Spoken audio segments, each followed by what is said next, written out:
Live हो गया है।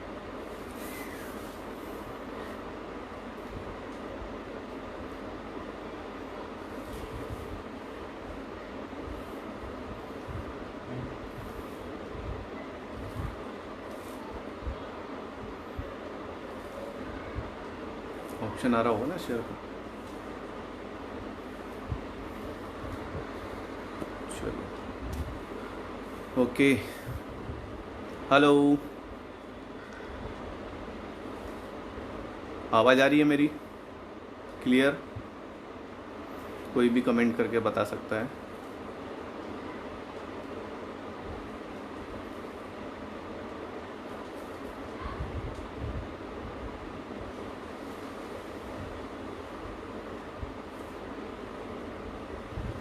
हाँ जी, जय हो। आवाज़ आ रही है क्या मेरी?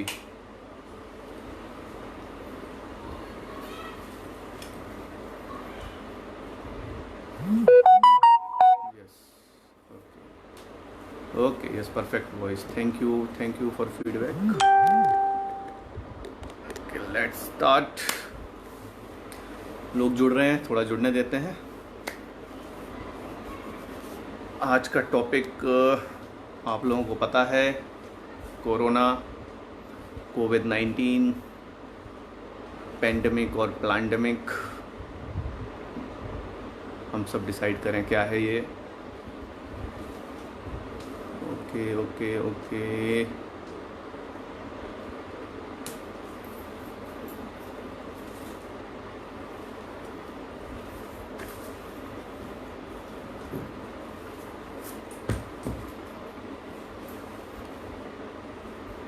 प्रणाम प्रणाम। Voice is clear, thank you.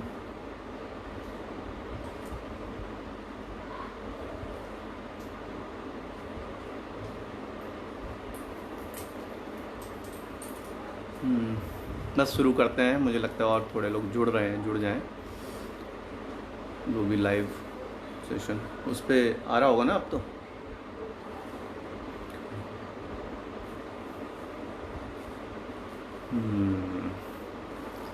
आ जाओ आ जाओ आ जाओ आ जाओ, जल्दी जल्दी आ जाओ।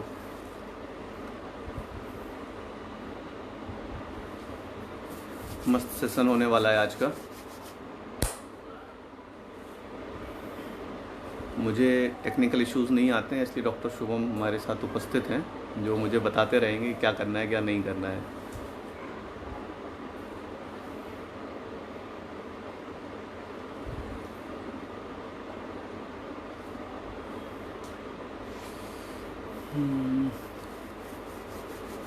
Joining joining joining joining. चलिए तब तक कुछ हल्की फुल्की बात करते हैं। चरक जयंती कल हम जो सेलिब्रेट करते हैं, सभी आयुर्वेद के छात्र, स्टूडेंट्स, आयुर्वेद के स्कॉलर्स, सभी जो हैं आयुर्वेद के लोग हैं, चरक जयंती कल सेलिब्रेट करते हैं। लेकिन एक यक्ष प्रश्न हमारे सामने है कि सिर्फ चरक जयंती को सेलिब्रेट कर लेना ये सही है क्या, सच्ची श्रद्धांजलि है क्या, या हमें किस लेवल पर जाकर काम करने की आवश्यकता है? आज के दौर में हमें ये सोचना पड़ेगा। हमें ये सोचने की आवश्यकता है कि आज के दौर में हम किस तरीके से आक्रामक रूप से आकर खेलें। हमने डिफेंसिव खेलना बंद करना पड़ेगा। मैं अपने सेमिनार्स में, अपने लेक्चर्स में ये बात बार बार दोहराते रहा हूँ कि डिफेंसिव खेलने का जो हमारा माइंडसेट है उसको ख़त्म करना पड़ेगा और हमें आक्रामक होना होगा। आप देखिए अभी आक्रामक होने के नतीजे क्या हैं कि हम इमरजेंसी क्रिटिकल केसेस कोविड-19 के ट्रीट कर रहे हैं, और ये सब आप लोगों के सहयोग से ही है। आप लोगों से मुझे ऊर्जा मिलती है और हम इस तरीके से ट्रीट कर पा रहे हैं। और सबसे बड़ी बात यह है कि जिस चीज़ की कोई मेडिसिन नहीं है, जिसको अभी तक कोई घोषित मेडिसिन नहीं बताई जा रही है, वहाँ पर आयुर्वेद आज काम कर रहा है। जी ऋषभ जी, आज कोविड पर ही बात करने वाले हैं। और सभी लोग पूछते रहते हैं, जब भी मैं पोस्ट फेसबुक पर लिखता हूँ या कोई केस डालता हूँ, तो सबका एक ही क्वेश्चन होता है कि सर लाइन ऑफ ट्रीटमेंट बता दीजिए, सर लाइन ऑफ ट्रीटमेंट बता दीजिए। लेकिन लाइन ऑफ ट्रीटमेंट फेसबुक पर लिखना उचित नहीं लगता है। फेसबुक पर फिर लोग बोलते हैं कि सर आप फिर पोस्ट क्यों डालते हो। पोस्ट सिर्फ हम इसलिए डालते हैं जिससे हम सभी लोगों को ये पता चल जाए कि हाँ ये बीमारी ठीक हो सकती है या ये ठीक की गई है, और वो भी एविडेंस के साथ, जिससे कोई क्रॉस क्वेश्चन नहीं कर पाता है।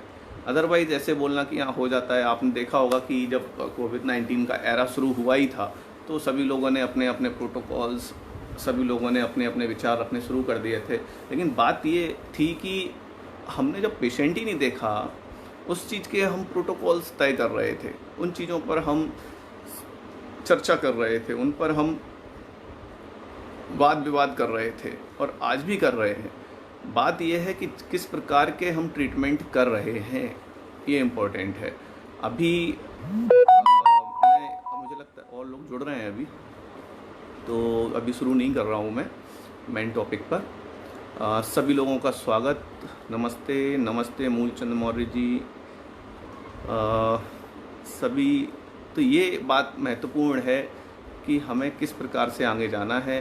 क्यों, ये भी सोचने की ज़रूरत है कि आज सरकार हमें क्यों आगे नहीं आने दे रही है, जबकि हमारे पास ट्रीटमेंट है, एविडेंस है। जब कोई भी एविडेंस नहीं था तब रोक रहे थे, चलो ठीक है, समझ में आता है। लेकिन अब तो कई प्रकार के एविडेंस हैं, लेकिन फिर भी हमारी बात उस तरीके से नहीं सुनी जा रही है जिस तरीके से सुनी जानी चाहिए। मैंने जो काम किया है अभी तक वो आप सब लोगों ने देखा है, आप सब लोगों के सामने है कि 20 से ज़्यादा इमरजेंसी केसेस मैं अभी तक ट्रीट कर चुका हूँ। क्रिटिकल कंडीशन में जो वेंटिलेटर पर थे उनको निकाल चुके हैं हम बाहर, और हमारा सक्सेस रेट लगभग 99% है। सिर्फ एक केस ऐसा रहा है जिसके बारे में मैं आज वो भी बताऊंगा कि क्या प्रॉब्लम रही और क्यों वो पेशेंट कोलैप्स हुआ।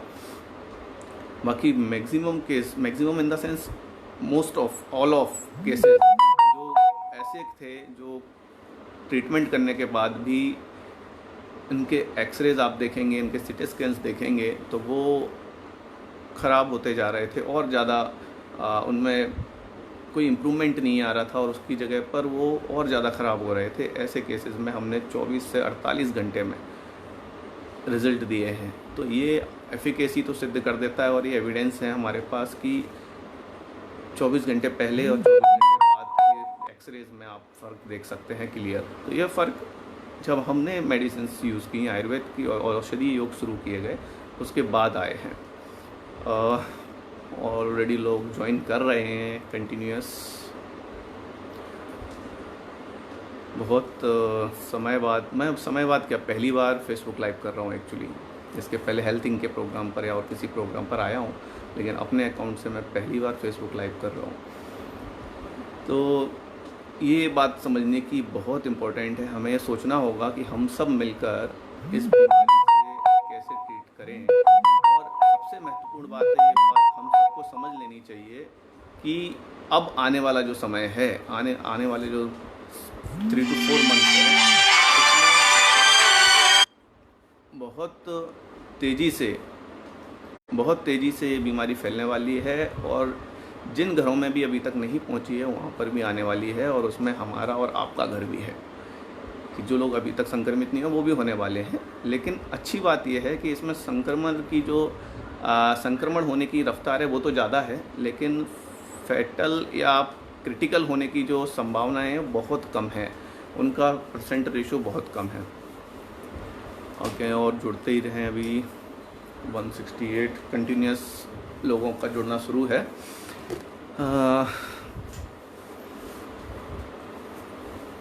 तो कोविड-19 को आयुर्वेदी नज़र से कैसे देखा जाए, पहला ये प्रश्न मुझे लगता है अब हम शुरू करते हैं, लोग जुड़ते जाएंगे। और बाद में इसको कुछ शेयर वगैरह कुछ ऑप्शन भी होता है ऐसा बताया, तो बाद में हम इसको शेयर भी करेंगे, इससे जो लोग नहीं जुड़े हैं वो आ जाएंगे।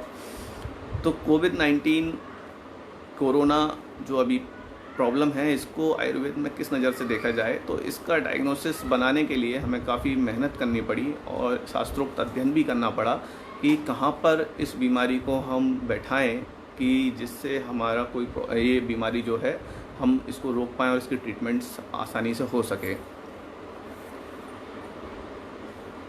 तो इस बीमारी का जो निदान हमने किया है वो चिकित्सा पहले की है और फिर निदान किया है। ऐसा नहीं कि पहले निदान कर लिया था, क्योंकि पहले के कुछ केसेस में हमने जब चिकित्सा की तो जो इसके लक्षण थे, मूलतः लक्षण के आधार पर चिकित्सा कर हम लोगों ने प्लान की और की मैंने, उसमें देखा गया कि जो लक्षण थे उसमें ड्राई कफ, थ्रोट इरिटेशन और सांस लेने में तकलीफ़ होना, ऐसे कुछ लक्षण माइल्ड टू मॉडरेट देखने को मिल रहे थे। तो देखने पे ये लगा कि ये वातज कास है और वातज कास की चिकित्सा करने से इसमें फ़ायदा होगा। लेकिन इसमें ऐसा नहीं है। ये जो रोग है ये टिपिकल मायावी है, ये महत्वपूर्ण बात है। और यहीं पर एक गलती हो जाती है जिसको कफज रोग को हम वातज रोग समझ लेते हैं। तो ये बहुत ज़्यादा, इसका जो डायग्नोसिस हमने बनाया है वो है श्लेष्म प्रदान सन्निपात, श्वसनक सन्निपात, श्लेष्म प्रदान श्वसनक सन्निपात। और इसका वर्णन आपको सभी जगह मिल जाएगा, दस्तम सार में, आयुर्वेद सार संग्रह में, भेषज रत्नावली में। बहुत ज़रूरी था, एलाइव, उम्मीद है सार्थक रहेगा। लोग बहुत डरे हुए हैं, दिग्भ्रमित हैं, मदद मिलेगी। जो लोग आयुर्वेद का मजाक उड़ा रहे हैं वे भी देखें। जी नाजिया जी, कोशिश यही है कि भ्रम लोगों का टूटे और एक कॉन्फिडेंस आए, एक स्ट्रेंथ आए लोगों के अंदर कि नहीं, ये इट इज़ इजीली ट्रीटेबल। और वो जो बीमारी का जो क्रिटिकल होने का रेशो है, परसेंटेज है, वो तो बहुत कम है। तो पहले अभी मैं पूरा इस बात पर, इन सभी बातों पर हम बात करेंगे। लोग लगातार जुड़ रहे हैं, तो अब मैं शुरू करता हूँ। नमस्कार ऑल ऑफ यू, आप लोग जुड़े इतनी संख्या में, धन्यवाद।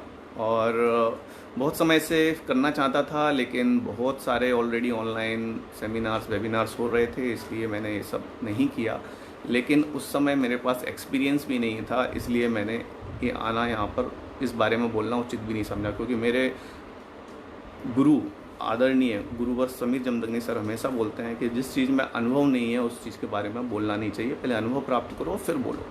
तो उसी युक्ति को, उसी आदेश को, आप्तोपदेश को मानते हुए आज मैं उपस्थित हूँ। और फेसबुक लाइव आने का दूसरा कारण एक और है कि जो केसेस मैंने ट्रीट किए, जब वो आदरणीय मेरे गुरु जमदग्नि सर ने देखे तो उन्होंने बोला कि इसमें लाइन ऑफ ट्रीटमेंट क्यों नहीं लिखा है।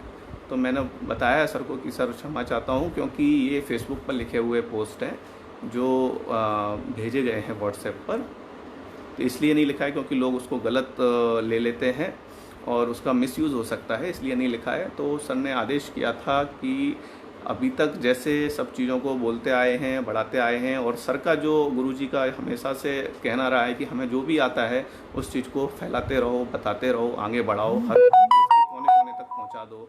इस बारे में भी हमारे गुरुजी का ये कहना है कि आप इसकी जो भी आपने जो ट्रीटमेंट किया है, आपने जो भी सफलता पाई है, जो गाइडलाइन तय कर रहे हैं, उसको कोने कोने तक पहुँचे, हर विद्यार्थी के पास पहुँचे, आयुर्वेद के हर ग्रेजुएट के पास पहुँचे। तो इसलिए मैं और उपस्थित हुआ हूँ आज उनके आदेश अनुसार।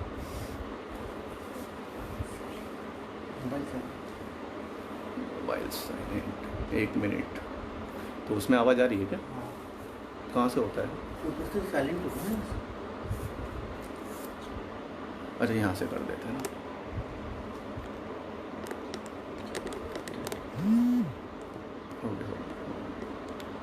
ओके। तो इसको नाम दिया है श्लेष्म प्रधान श्वसनक सन्निपात। हमने नहीं दिया है। इसके जब आप लक्षण पढ़ेंगे, जब इसकी संप्राप्ति पढ़ेंगे तो आपको समझ में आएगा। इसकी मोटी मोटी मैं संप्राप्ति आपको बताता हूँ कि इस रोग में क्या होता है कि जो देखने में लक्षण जो देखने में लगते हैं वो वातज लगते हैं, वात प्रधान लगते हैं, लेकिन ये बीमारी जो है कफज है, कफ प्रधान है। इसमें म्यूकस या कफ, आप जिसको कुछ भी बोल सकते हैं, वो लंग्स में जमा हो जाता है, एल्वियोलाई तक पहुंच जाता है, और जब उनमें भर जाता है जिसके कारण पेशेंट को जो ऑक्सीजन सप्लाई है वो पूरी नहीं हो पाती है, और जिसके कारण पेशेंट को ब्रीथलेसनेस पैदा होती है, और फिर आगे जाकर पेशेंट को निमोनिया डेवलप होता है, जिसको वायरल निमोनिया कहते हैं। और फिर ये कंडीशन जब आगे बढ़ती है तो उसी को ARDS, एक्यूट रेस्पिरेटरी डिस्ट्रेस बोल देते हैं। तो शुरुआत जो है यहीं से करते हैं। तो इसको हमने 4 ग्रेड में डिवाइड किया है कोविड को, तो लक्षण के आधार पर। तो पहला जो है वो हम देखेंगे एसिम्टोमेटिक जो बोल रहे हैं, जिनमें कोई लक्षण नहीं है और पॉजिटिव यदि पेशेंट आया है तो उसको कुछ करने की आवश्यकता नहीं है। बहुत सारे हमारे लोग एसिम्टोमेटिक या माइल्ड टू मॉडरेट केसेस को ट्रीट करने के बाद वो उनका कहना है कि इतने केसेस ट्रीट किए, इतने केसेस ट्रीट किए। लेकिन सच ये है कि ऐसे केसेस में बहुत ज़्यादा कुछ ट्रीटमेंट की आवश्यकता ही नहीं है। इसका जो मेन लाइन ऑफ ट्रीटमेंट है वो इतना ही है कि पेशेंट को ल्यूक वार्म वाटर, रोज़ गुनगुना पानी पीना है, स्टीम लेनी है, भाप जरूर ले। वो किसी को कोई भी मेडिसिन डाल सकते हैं, उसमें अमृतधारा का प्रयोग कर सकते हैं, नीलगिरी तेल का प्रयोग कर सकते हैं, कार्बोल कैप्सूल आता है उसका प्रयोग कर सकते हैं। ऐसे कोई भी स्टीम ले सकते हैं। ये मैं क्यों बता रहा हूँ, क्योंकि ये कोई भी कर सकता है और आप लोग भी सजेस्ट करें, इसलिए नाम बोल रहा हूँ। गार्गल्स बहुत ज़रूरी है, जिसमें नमक का गार्गल्स या हल्दी मिला के गार्गल्स या दोनों को मिला के गार्गल्स करना बहुत ज़रूरी है। ये 3 चीज़ें ज़रूरी हैं और इसके साथ में लंघन बहुत ज़रूरी है। ये सिम्टोमेटिक हो या सिम्टोमेटिक हो, सीवियर हो या क्रिटिकल हो, कोई भी कंडीशन में पेशेंट है उसको लंघन पर जरूर ध्यान देना है। अब लंघन क्या है वो भी हम एक्सप्लेन करेंगे। यहाँ पे ऐसा नहीं लंघन मतलब कुछ नहीं देना है और पेशेंट को एकदम से पैनिक कर देना, नहीं। लंघनम लघु भोजनम, ये कॉन्सेप्ट के आधार पर इसमें ट्रीटमेंट में ये बेसिक है जो बहुत ज़रूरी है। और हमने जो प्रोटोकॉल दिया था सबसे पहले, उसमें भी हमने लंघन मेन रखा था। और एक देश है मुझे याद नहीं आ रहा उसका नाम, वहाँ पर उन्होंने सिर्फ लंघन के आधार पर ही कोविड को हरा दिया। लंघन सिर्फ हफ्ते में एक बार उन्होंने लंघन करने के लिए बोला और वहाँ पर वो हार गया। उसका मुझे याद नहीं आ रहा, बाद में मैं कमेंट में उस देश का नाम लिखूँगा, आप लोग भी सर्च करेंगे तो मिल जाएगा। मैंने फेसबुक पे भी बहुत पहले उस समय आई थिंक अप्रैल या मई में उसको मैंने लिखा भी था कि कैसे उन लोगों ने उस चीज़ को लंघन से जीत हासिल की है। तो सबसे पहला जो है एसिम्टोमेटिक को सबसे पहले तो बीमार नहीं है, वो भी उसको बीमारी नहीं बतानी है। पॉजिटिव का मतलब बीमार होना नहीं है, क्योंकि अभी का सर्वे भी आप देखोगे अलग अलग शहरों में जो सीरो सर्वे हुए हैं और वो उन्होंने रैंडम एंटीबॉडीज़ टेस्ट के आधार पर किए हैं, कोई हवा में सर्वे नहीं किया है।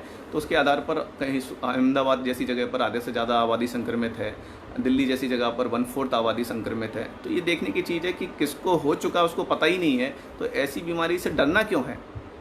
तो डरने की बिल्कुल आवश्यकता नहीं है ना हमारे लोगों को। मैं ये देख रहा हूँ जैसे ही गले में थोड़ी भी खराश किसी को होती है वो तुरंत आ जाता है कि सर मुझे तकलीफ़ हो रही है, उसका फ़ोन आ जाएगा या क्लिनिक पर आ जाता है पेशेंट, या वो डर जाता है कि मुझे कहीं कोरोना तो नहीं हो रहा है, मुझे कहीं कोविड तो नहीं हो रहा है, और उसकी ये संशय एकदम से क्रिएट होता है। बहुत सारे लोग तो इसमें क्या कर रहे हैं कि डायरेक्ट वो मेडिसिन ले लेते हैं। कोई एजिथ्रोमाइसिन खा रहा है, कोई ग्लोई घनवटी खा रहा है, कोई कुछ भी खाने लगता है। तो ये जो तरीका है ये सही नहीं है। आपको यदि कोई भी सिम्टम में से आ रहे हैं तो सबसे पहले अपने चिकित्सक के पास जाएं और उसको बताएं। तो आपको चिकित्सक के पास क्यों जाना है? हम लोग हमेशा क्यों बोलते रहते हैं कि भाई चिकित्सक के पास जाओ, चिकित्सक के पास जाओ। इसलिए नहीं बोलते कि आप लोग वैसे तो यहाँ पर सभी डॉक्टर्स ही हैं, लेकिन यदि कोई आम आदमी भी सुन रहा है तो उनके लिए भी ये है कि इसलिए नहीं कि हम लोगों को पैसा कमाना है, हम लोग इसलिए बोलते हैं क्योंकि चिकित्सक आपको कॉन्फिडेंस देगा कि नहीं ये कोई प्रॉब्लम नहीं है आपको और आप ये साधारण से उपाय करिए, और उसके बाद भी कुछ रहता है तो हमें फ़ोन करके बताएं तो हम आगे देखेंगे। क्यों? क्योंकि जो एसिम्टोमेटिक है या माइल्ड टू मॉडरेट केसेस हैं, इन्हीं में से कुछ पेशेंट जो निकलते हैं वो क्रिटिकल हो जाते हैं आगे जाकर। तो बात यह है कि कैसे पेशेंट को हम संभालें और कैसे पेशेंट को गाइड करना है। तो सबसे पहले तो एसिम्टोमेटिक, जहाँ पर कोविड पॉजिटिव है टेस्ट में लेकिन एसिम्टोमेटिक है, तो उसको कुछ करने की ज़रूरत नहीं है। सिर्फ ल्यूकवार्म वाटर, स्टीम, गार्गल्स और लंघन, ये 2-3 दिन करना चाहिए। लंघन में हल्का फुल्का खाना, जैसे खिचड़ी पहले दिन ले, दूसरे दिन थोड़ी क्वांटिटी बढ़ाएं और फिर तीसरे दिन से वो साधारण खाना ले सकते हैं। ये इसलिए करना है कि पेशेंट क्रिटिकल ना हो जाए, क्योंकि यदि आप कफवर्धक आहार विहार लेते रहेंगे, यदि आप मिल्क ले रहे हैं, आप कर्ड ले रहे हैं प्रकार की चीज़ें यदि आप लेते रहेंगे और पॉजिटिव हैं लेकिन एसिम्टोमेटिक हैं, तो कुछ % लोग उसमें से क्रिटिकल हो सकते हैं, क्योंकि उस वायरस को मीडिया मिल जाएगा। मीडिया कभी भी वायरस कोई भी हो, कोई भी बैक्टीरिया हो, कभी भी अपने आप ही ग्रोथ नहीं करता है शरीर में। उसको ग्रोथ करने के लिए मीडिया की आवश्यकता होती है, और ये मीडिया होता है हमारे शरीर में आम, जिसको हम बोलते हैं। तो इस आम को हमें समझना है। यदि हम इस स्टीम क्यों लेना है, ल्यूकवार्म वाटर क्यों ले रहे हैं, गार्गल्स क्यों करना है, लंघन क्यों करना है, इसका जो फुल कॉन्सेप्ट है वो यही है कि हमें पेशेंट के अंदर से आम का पाचन कर देना है, जिससे उसको कफ या श्लेष्मा ना बने उसके शरीर में, और जब वो नहीं बनेगा तो वायरस आगे मल्टीप्लिकेशन नहीं होता है। ठीक है, तो ये हुआ एसिम्टोमेटिक पेशेंट के लिए। लेकिन चूँकि पेशेंट्स आते हैं और पेशेंट को ये लगता है कि नहीं हमें कुछ तो दवा देनी ही चाहिए इसके साथ, तो आप कोई भी गुड़ूची है उसकी टैबलेट्स हैं, गुड़ूची घनबटी है, ग्लोई घनबटी है, शमशमनी बटी है, ये दे सकते हैं। और अपना जो आयुष मंत्रालय के द्वारा बताया हुआ काढ़ा है वो तो बेस्ट है, उसमें कोई डाउट नहीं है। बहुत सारे लोगों का मानना है कि अरे ये तो काढ़ा है, इससे क्या होगा, ये तो छोटी मोटी चीज़ों से बना। हाँ, सिंपल प्रिवेंशन के लिए और एसिम्टोमेटिक पेशेंट्स के लिए दैट इज़ सफिशिएंट, क्योंकि ये काढ़ा भी जो है उसी सिद्धांत पर कार्य करता है, आम का पाचन करना, और कुछ नहीं कर रहा है ये। जब आम का पाचन हो जाता है तो जो वायरस है वो आपके शरीर में मल्टीप्लाई नहीं कर पाता है। बस इतना सा ही सिद्धांत है आयुर्वेद का। आयुर्वेद में वायरस को मारने के लिए हम डायरेक्ट कोई मेडिसिन यहाँ पर नहीं दे रहे हैं। ऐसा नहीं कि मेडिसिन नहीं हैं, लेकिन अभी इसके ट्रायल्स होने चाहिए, इस पर और काम होना चाहिए। लेकिन आयुर्वेद जो है मेनली बात करता है कि उसके मीडिया को ख़त्म कर देना। तो हमने इसके पहले करीब 1.5 साल पहले एक केस ARDS का किया था। दिव्या चतुर्वेदी पेशेंट थी, आप लोग उसको फेसबुक पे जाके देख सकते हैं, मैंने डाला भी था। तो वहाँ पर जब मैंने ARDS का केस किया था, वो भी वायरल निमोनिया के कारण ARDS डेवलप हुआ था और होपलेस केस हमारे पास आया था। और जब हमने उसको ट्रीट किया तो हमें सफलता 24 घंटे के अंदर मिली थी। वो भी एविडेंस मेरे फेसबुक पर आप देख सकते हैं, बहुत सारे लोगों ने देखा होगा। तो वही कॉन्फिडेंस था। इसके पहले और भी हमने ट्यूबरक्लोसिस के केसेस, मतलब प्राणवायु स्रोत से जो भी केसेस हैं हमने कई इस पर ट्रीट किए थे, प्लूरल इफ्यूजन हो या ट्यूबरक्लोसिस हो। तो ऐसे केसेस को जो हमारा ट्रीट करने का तरीका था वो डिफरेंट था, क्योंकि हम इसमें सोच जो रखते हैं वो वहाँ, जैसे हमने जो TB के पेशेंट भी ट्रीट किए तो वहाँ पर कभी ऐसा नहीं था कि ट्यूबरक्लोसिस के लिए उसका माइकोबैक्टीरियम ट्यूबरकुलाई उसको मारने के लिए ट्रीटमेंट दे रहे हैं। नहीं, उस समय भी हमारे फंडे क्लियर थे। उस समय हमारा बेसिक कॉन्सेप्ट जो था वो यही था। हमने कई सेमिनार्स में इस बारे में बताया है कि नहीं, वहाँ पर हमें माइकोबैक्टीरियम ट्यूबरकुलाई को फोकस नहीं करना है, हमें मीडिया को फोकस करना है। यदि रसवय स्रोतस की दृष्टि है उसके अनुसार ही चिकित्सा करते हैं। और स्रोतोशोधन, हाँ संकेत जी, इंदौर का केस था, तो उसमें भी स्रोतोशोधन ही करना होता है। यहाँ पर भी हम स्रोतोशोधन कर रहे हैं। और एक 2-3 बहुत महत्वपूर्ण बातें आज मैं आपके साथ बताऊंगा जो सफलता का मेन कारण है, जिससे कारण सफलताएं हमें बार बार इसमें मिल रही हैं कंडीशन में। तो पहला तो हो गया एसिम्टोमेटिक कंडीशन। अब हम बढ़ते हैं आगे, जिसको बोलते हैं mild to moderate. Mild to moderate cases में जहाँ पर पेशेंट को सिर्फ खराश होना, गले में थ्रोट इरिटेशन होना, थोड़ी बहुत खराश थ्रोट इरिटेशन के कारण खांसी जैसा लगना या खांसी आना, और पेशेंट को मेलाइज लगना, फीवर नहीं रहेगा लेकिन मेलाइज लगेगा। और ये इसमें आप ये बोल नहीं सकते ये जो कोविड है कि फीवर आएगा कि नहीं आएगा। पहले ये माना जाता रहा और केसेस में देखा गया, और आज भी मैक्सिमम केसेस में देखा गया कि इसमें फ़ीवर कोई हाई ग्रेड नहीं आता है। आया भी तो 100 एक आध दिन आया और उसके बाद वो सबसाइड हो जाता है इटसेल्फ और फिर नहीं आता है। तो ये काफ़ी मुझे लगता है प्रॉब्लमेटिक होता है, क्योंकि फीवर आया और फिर चला गया। तो इस कारण हम श्योर हो जाते हैं कि अरे फीवर तो चला गया, कोई प्रॉब्लम नहीं है। तो कुछ केसेस में इसके कारण भी प्रॉब्लम होती है, क्योंकि फीवर आ रहा है इसका मतलब होता है कि आपको लंघन करना है, लेकिन फीवर नहीं आ रहा है तो हम बेफिक्र हो जाते हैं, अरे अब तो मैं ठीक हो गया, मुझे कोई सिम्टम नहीं आ रहे हैं, चलेगा। तो क्या क्या लक्षण देखने को मिलते हैं? थ्रोट इरिटेशन, हल्का फुल्का कफ, ड्राई कफ, मेलाइज होती है बॉडी, और फीवर बहुत कम देखने को मिलता है। आया भी तो 99.8 से थोड़ा बहुत ज़्यादा, और 100 के आसपास, इससे ज़्यादा 100.4। नॉर्मली जो है फीवर पहले 100.4 पैथोलॉजिकल मानते थे, और इसके नीचे 100.4 के आसपास है तो उसको फिजियोलॉजिकल बोलकर छोड़ देते थे कि नहीं। लेकिन इसमें कोरोना ने ये सारी चीज़ों को बदल दिया है कि जो ये गाइडलाइन थी या जिसको हम इस तरीके से देखते थे उसको, उसमें बदलाव आया है कि यदि लो ग्रेड फीवर भी है तो हमें उस पर बिल्कुल low grade in the sense 100 तक है या 100.4 100.6 है, तो हमें अपनी नज़र उस पर रखनी है कि फ़ीवर को किस तरीके से मैनेज करना है। वो आगे बताऊँगा ट्रीटमेंट कैसे करना है माइल्ड टू मॉडरेट केसेस में। उसके बाद में इसके बाद भी जिनका प्रॉपर ट्रीटमेंट, जिन्होंने प्रॉपर पथ्य नहीं किया या जिनका इम्यून सिस्टम काम नहीं कर रहा है, इम्यून सिस्टम पर भी आज बात करेंगे। इम्यून सिस्टम यदि काम नहीं कर रहा है तो ऐसे जो है, पहला जो मेन बात मैं बताता हूँ, एसिम्टोमेटिक और माइल्ड टू मॉडरेट में आप कुछ भी दे दो, ट्रुथ इज कुछ भी दे दो, लाइक आपको तुलसी देनी है, तुलसी घनबटी दे दो, पेशेंट काढ़ा पी लेगा। आपने गिलोय घनबटी दे दी, आपने लक्ष्मी विलास रस दे दिया, आपने कुछ भी दे दिया, यदि उसका इम्यून सिस्टम काम कर रहा है तो वो रिकवर हो जाता है, उसमें कोई बहुत आवश्यकता नहीं ट्रीटमेंट करने की। लेकिन ट्रीटमेंट करना है, ऐसा नहीं छोड़ देना है। तो जो मूल बात है वो ये है कि ट्रीटमेंट में लंघन, गार्गल्स, स्टीम और ल्यूकवार्म वाटर पीना, गर्म पानी, गुनगुना पानी पीना, ये बहुत महत्वपूर्ण है। अब बात करते हैं मेरे सेगमेंट की। ये तो हो गया एक साधारण सेगमेंट जिसको आसानी से हम मैनेज कर सकते हैं, और आयुर्वेद भी हम आसानी से आयुर्वेद के द्वारा भी आसानी से मैनेज हो जाता है। लेकिन जहाँ पर मेरा सेगमेंट है, जो मैंने अभी तक काम किया है क्रिटिकल केसेस में, तो आप देखेंगे कि जिन पेशेंट्स का 3rd stage and 4th stage, 3rd stage जिसको हम बोल रहे हैं, हमने जो ग्रेडिंग की है उसके आधार पर हम, और हाँ, ट्रीटमेंट हम क्यों नहीं लिखते हैं उसका भी कारण बताएंगे, और आज वो ट्रीटमेंट मैं बताने के लिए ही आया हूँ आपके सामने। लेकिन उसके बहुत सारे प्रॉब्लम्स हैं, बहुत सारी कंडीशंस हैं, वो सारी कंडीशंस भी आप लोग ध्यान से सुनना, तो ही आपको फ़ायदा मिल पाएगा, नहीं तो उससे फ़ायदा की जगह नुकसान होने की संभावना ज़्यादा है। तो 3rd स्टेज जो है उसमें सेचुरेशन यदि 85 तक जा रहा है, 85 तक सेचुरेशन जा रहा है किसी पेशेंट का, ब्रीथलेसनेस हो रही है और पेशेंट उसमें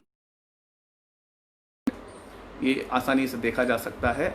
यदि ऐसा है तो ये 3rd डिग्री हम इसको बोल रहे हैं, 3rd स्टेज बोल रहे हैं, सॉरी। और यहीं से सारी शुरुआत होती है, यही क्रिटिकल केसेस की शुरुआत हो जाती है। और 4th स्टेज जो है उसमें जिसका सेचुरेशन 85 से भी नीचे जा रहा है, 70, 72, 60 और बिलो भी जा रहा है, वो सारे केसेस क्रिटिकल कंडीशन में आ जाते हैं, और उसमें सीवियर ब्रीथलेसनेस होती है। 3rd स्टेज में ब्रीथलेसनेस होती है, लेकिन 4th में सीवियर ब्रीथलेसनेस होती है, और patient gone to ARDS, acute respiratory distress syndrome. इस कंडीशन में पेशेंट को वेंटिलेटर पर डालना ही होता है।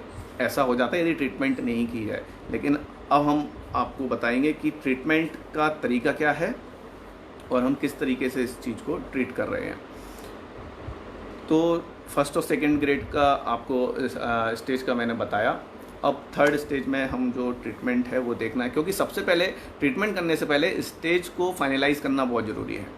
स्टेज यदि आपने फाइनलाइज नहीं की है तो ट्रीटमेंट गलत हो जाएगा और उसके साइड इफ़ेक्ट देखने को मिलेंगे। तो 3rd स्टेज जहाँ पर है, सेचुरेशन अप टू 85 हो रहा है, 95 से 85 के बीच में जा रहा है, ब्रीथलेसनेस हो रहा है पेशेंट को, निमोनिया का पैच देखने को आपको हो जाएगी, ओपेसिटी आपको देखने या मिलेगा, या CT स्कैन में आप स्कोर देखेंगे वो भी देखने को मिल जाएगा।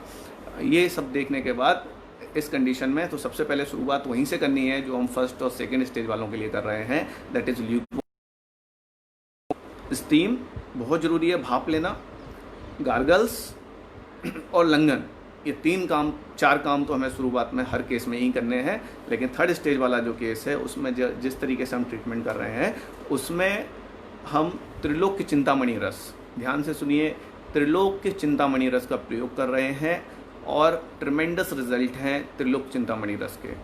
लेकिन ये औषधि जो है मिनरल्स हैं इनमें, और यूज़ करते समय ऐसा नहीं है, और इसमें जो भी मैं मेडिसिन आज बताने वाला हूँ वो एक भी ऐसी नहीं है कि आपने पेशेंट को लिख दिया, पेशेंट हॉस्पिटल में है या क्वारंटाइन में है या होम क्वारंटाइन में है या पेशेंट वेंटिलेटर पर है, और आपने उसको बोल दिया कि भैया मेडिसिन देते रहो, चलते रहने दो साइड टू साइड, आयुर्वेद है, फ़ायदा नहीं करेगा तो नुकसान भी नहीं करेगा, या ठीक है नुकसान तो करेगा नहीं, आयुर्वेद है तो फ़ायदा तो करेगा लेकिन नुकसान नहीं करेगा। यदि ऐसी कोई मेंटलिटी के साथ आप उसको दे रहे हैं तो बिल्कुल मत दीजिए। इसीलिए मैं आज फेसबुक लाइव करके बात बता रहा हूँ आपको, मैंने इसका ट्रीटमेंट नहीं लिखा, अदरवाइज़ मैं हर ट्रीटमेंट को लिखने की कोशिश करता हूँ, बताने की कोशिश करता हूँ। तो ये ऐसा नहीं करना है कि आपने त्रिलोक चिंतामणि दे दिया और बेफिक्र हो गए कि भैया हाँ देते रहो, 1 दिन 2 दिन 3 दिन 4 दिन 5 दिन, ऐसा नहीं करना है। हम हर केस में, जो भी केस हमने अभी तक ट्रीट किए उनमें हर 24 आवर्स में हमने एक्सरे करने के लिए रिक्वेस्ट की है। लेकिन ये जानकर आपको आश्चर्य होगा कि मैक्सिमम हॉस्पिटल्स में एक्सरेज हर 24 आवर में नहीं कर रहे हैं, लेकिन चूंकि इसके पहले की कंडीशन, आप कोविड से पहले के एरा में जाएंगे तो जितने भी वायरल में या कोई भी ARDS की कंडीशन में जब हम पेशेंट करते थे तो ऑलरेडी हॉस्पिटल्स वहाँ पर हर 24 घंटे में एक्सरे करते ही हैं एनालिसिस करने के लिए। लेकिन अभी का जो एरा है बड़ा गड़बड़ है और यहाँ पर बोल देते हैं कि नहीं हमें ज़रूरत नहीं है क्योंकि हमारा ट्रीटमेंट इससे कोई डिफ़र होने वाला नहीं है। और बात भी सही है कि कोई लाइन ऑफ ट्रीटमेंट ही नहीं है तो क्यों उसमें इतना दिमाग लगाने वाले हैं। वो तो सिंपल एक एंटीबायोटिक दे दिया, हाइड्रोक्सीक्लोरोक्विन दे दिया, या जो भी गाइडलाइन ऊपर से आ गई वो देते हैं। अभी मैंने एक और चीज़ देखी कि लोग एजिथ्रोमाइसिन तो ऐसे खा रहे हैं जैसे हलवा खा रहे हो। मेरे तो समझ में नहीं आ रहा है कि भाई वायरल डिसीज़ में आप एंटीबायोटिक क्यों खा रहे हो, क्यों दे रहे हो, समझ से ही बाहर है ये बात। ये बात हमें समझानी होगी भाई। कोई भी अभी 2 दिन पहले ही मेरे पास एक मरीज आया, बोले सर गले में खराश हो रही थी और मैंने एजिथ्रोमाइसिन खा लिया, 5 दिन का कोर्स कर लिया। तो समझ से बाहर है भाई। यदि गले में खराश हो रही, बोले मुझे कोविड का डर लग रहा था तो कोविड के कारण हमने, अरे ऐसा नहीं होता है। पहले तो एंटीवायरल की आवश्यकता है वहाँ पर, जो कि अभी तक कोई है नहीं हमारे पास। यदि किसी और भी, अभी आप देखेंगे कि बहुत सारे ट्रायल किए गए इस पर, हाइड्रोक्लोरोक्विन का भी ट्रायल कर लिया गया, सोरियासिस की मेडिसिन का भी ट्रायल कर लिया गया, ईबोला की मेडिसिन का भी ट्रायल कर लिया गया। मतलब कोई भी ऐसी मेडिसिन नहीं छोड़ी जिसका ट्रायल नहीं किया गया हो, लेकिन रिजल्ट क्या है, 0 है। तो इसलिए ऐसा देखने को मिला है कि हर 24 घंटे में एक्सरेज नहीं हो रहे हैं। लेकिन यदि कोई पेशेंट आपने लिया है, ऐसा है, तो आप करना क्या है, जो मैं स्टेजेस इसलिए बता रहा हूँ क्योंकि ये जब भी कोई केस आप लें या आपके पास आता है तो ऐसे केस को आप मुझसे ज़रूर कांटेक्ट करें। उसके एक्सरे, उसके CT स्कैन को एनालिसिस करेंगे, उसके बाद में उसकी स्टेज की ग्रेडिंग करेंगे और उसके बाद ट्रीटमेंट फाइनलाइज करके बताया जाएगा कि भाई ये देना है। और वो भी 24 से 48 घंटे का ही ट्रीटमेंट होगा, 2 से 3 दिन का। उसके बाद में हमें ट्रीटमेंट बदलना होगा, ऐसा नहीं कि वही ट्रीटमेंट दे दो। क्यों ऐसा मैं बताता हूँ। तो 3rd स्टेज में त्रिलोक चिंतामणि रस का बहुत अच्छा रिजल्ट है। और इस रोग एक जो कोविड-19 के आप जब लक्षण देखेंगे तो क्लासिकल त्रिलोक चिंतामणि रस के लिए ही, इसके लिए ही बना है, ये आपको समझ में आएगा। लक्षण में आपको देखने को मिलेगा कि पेशेंट के वातज लक्षण हैं लेकिन श्लेष्मा प्रधान है, उसके लंग्स में श्लेष्मा आपको देखने को मिलेगा और फीवर नहीं देखने को मिलेगा। मतलब बहुत माइल्ड माइल्डिया या 100, 100.4, 100.6 तक फीवर जा रहा है, इससे ज़्यादा जा नहीं रहा है मैक्सिमम केसेस में। कुछ केसेस अभी हमारे पास ऐसे भी आए हैं जिनमें फीवर 103, 104 तक भी जा रहा है।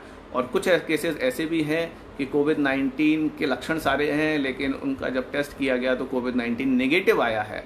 तो this is called false negative report actually. तो रिपोर्ट के पीछे बहुत ज़्यादा पढ़ना नहीं है। एक्सरेज को देखिए, एक्सरे में पैच है, ओपेसिटी है, निमोनिया डेवलप हो रहा है और ऐसी कंडीशन यदि बन रही है, वायरल जैसा लग रहा है, तो उसको आप हमारे हिसाब से श्लेष्म प्रधान श्वसनक सन्निपात की चिकित्सा करने से ही वो ठीक हो रहा है और ऐसा ही हमें करना है। दिस इज़ अ डायग्नोसिस, आयुर्वेदीय निदान ये है। तो त्रिलोक चिंतामणि रस का प्रयोग, त्रिलोक चिंतामणि रस में आप देखेंगे तो हड़ताल है, मनसिला है, ऐसे द्रव्य हैं, तो सोच समझ कर प्रयोग करना है। और यदि पेशेंट इस कंडीशन में अपग्रेड नहीं, इससे इम्प्रूव नहीं हो रहा है तो हमें मेडिसिन बदलनी होगी। इसीलिए हम हर 24 आवर्स में एक्सरे करने का बोल रहे हैं, यही मेन कारण है। या फिर त्रिलोक चिंतामणि रस की जगह पर हम समीर पन्नग रस का भी यहाँ पर प्रयोग कर सकते हैं। समीर पन्नग रस के अभी कुछ हमने शुरू किए हैं ट्रायल, लेकिन अभी हमारे पास बहुत सारा इसका रिजल्ट नहीं है। लेकिन यस, समीर पन्नग रस भी कार्य करता है। इसलिए Trilok, yes, HRCT is the identical investigation, true sir, true. यदि किसी का कोविड नेगेटिव भी आया है तो HRCT करिए या एक्सरे भी कर लीजिए। एक्सरे में भी आपको पता चल जाएगा, यदि आप रूटीनली देखते हैं तो आप समझ सकते हैं कि भाई ये क्या कंडीशन है। तो त्रिलोक चिंतामणि और समीर पन्नग रस इज़ फॉर 3rd स्टेज। अब बात करते हैं 4th स्टेज, जो बहुत इंटरेस्टिंग है। बताना चाहता हूँ कि सभी लोग अभी समझ लें कि ये पेंडेमिक जिसको बोला जा रहा है एक्चुअली है कि नहीं है, ये बाद में डिसाइड कर लेंगे। लेकिन ये संक्रमण जो है हर घर में आने वाला है, हम सबको तैयार होना है और किसी को डराना नहीं है, किसी को डरना नहीं है। कोई पेशेंट को यदि कोई लक्षण नहीं है, कोविड पॉजिटिव है, तो उसको रिलैक्स रहने के लिए बोलना है और रहने से ही बीमारी ठीक हो जाती है। लेकिन 99% केसेस में कोई इसमें क्रिटिकल इश्यूज़ नहीं हो रहे हैं। बीमारी होती है 7 से 10 दिन के अंदर नॉर्मल हो जाती है। और कुछ 1% केसेस में 1% भी नहीं है, लेकिन मैं 1% मान के चल रहा हूँ, जिसमें थर्ड और फोर्थ स्टेज जो हमने बताया है वो देखने को मिलेगा आपको, जहाँ पर क्रिटिकल हो रहे हैं केसेस। तो जब क्रिटिकल हो रहे हैं उस कंडीशन में हमारा काम है, एक्चुअली मैं ये बोलना चाहता हूँ आपको कि थर्ड और फोर्थ स्टेज जो है, जहाँ पर क्रिटिकल सीरियस हो रहे हैं केसेस, निमोनिया डेवलप हो रहा है, वायरल निमोनिया डेवलप हो रहा है, पैचेस बढ़ रहे हैं, ऐसी कंडीशन में आयुर्वेद का काम है हम सब आयुर्वेद वालों को उस कंडीशन में काम करना शुरू करना है। No doubt it's not easy, hospital वालों के साथ कोऑर्डिनेशन करना, वहाँ पर मेडिसिन पहुँचाना, डॉक्टर्स को कन्विंस करना, ये इतना आसान नहीं है, लेकिन जब आप काम करने के लिए सोचते हैं तो ये सब होता जाता है। मैंने यहाँ से बैठे बैठे अभी तक पूरे भारत में केसेस किए हैं, चाहे मुंबई हो, चाहे हैदराबाद हो, चाहे बेंगलोर हो, चाहे आगरा हो, कोई भी स्टेट में हमने नहीं छोड़ा जहाँ से भी हमसे अप्रोच की गई।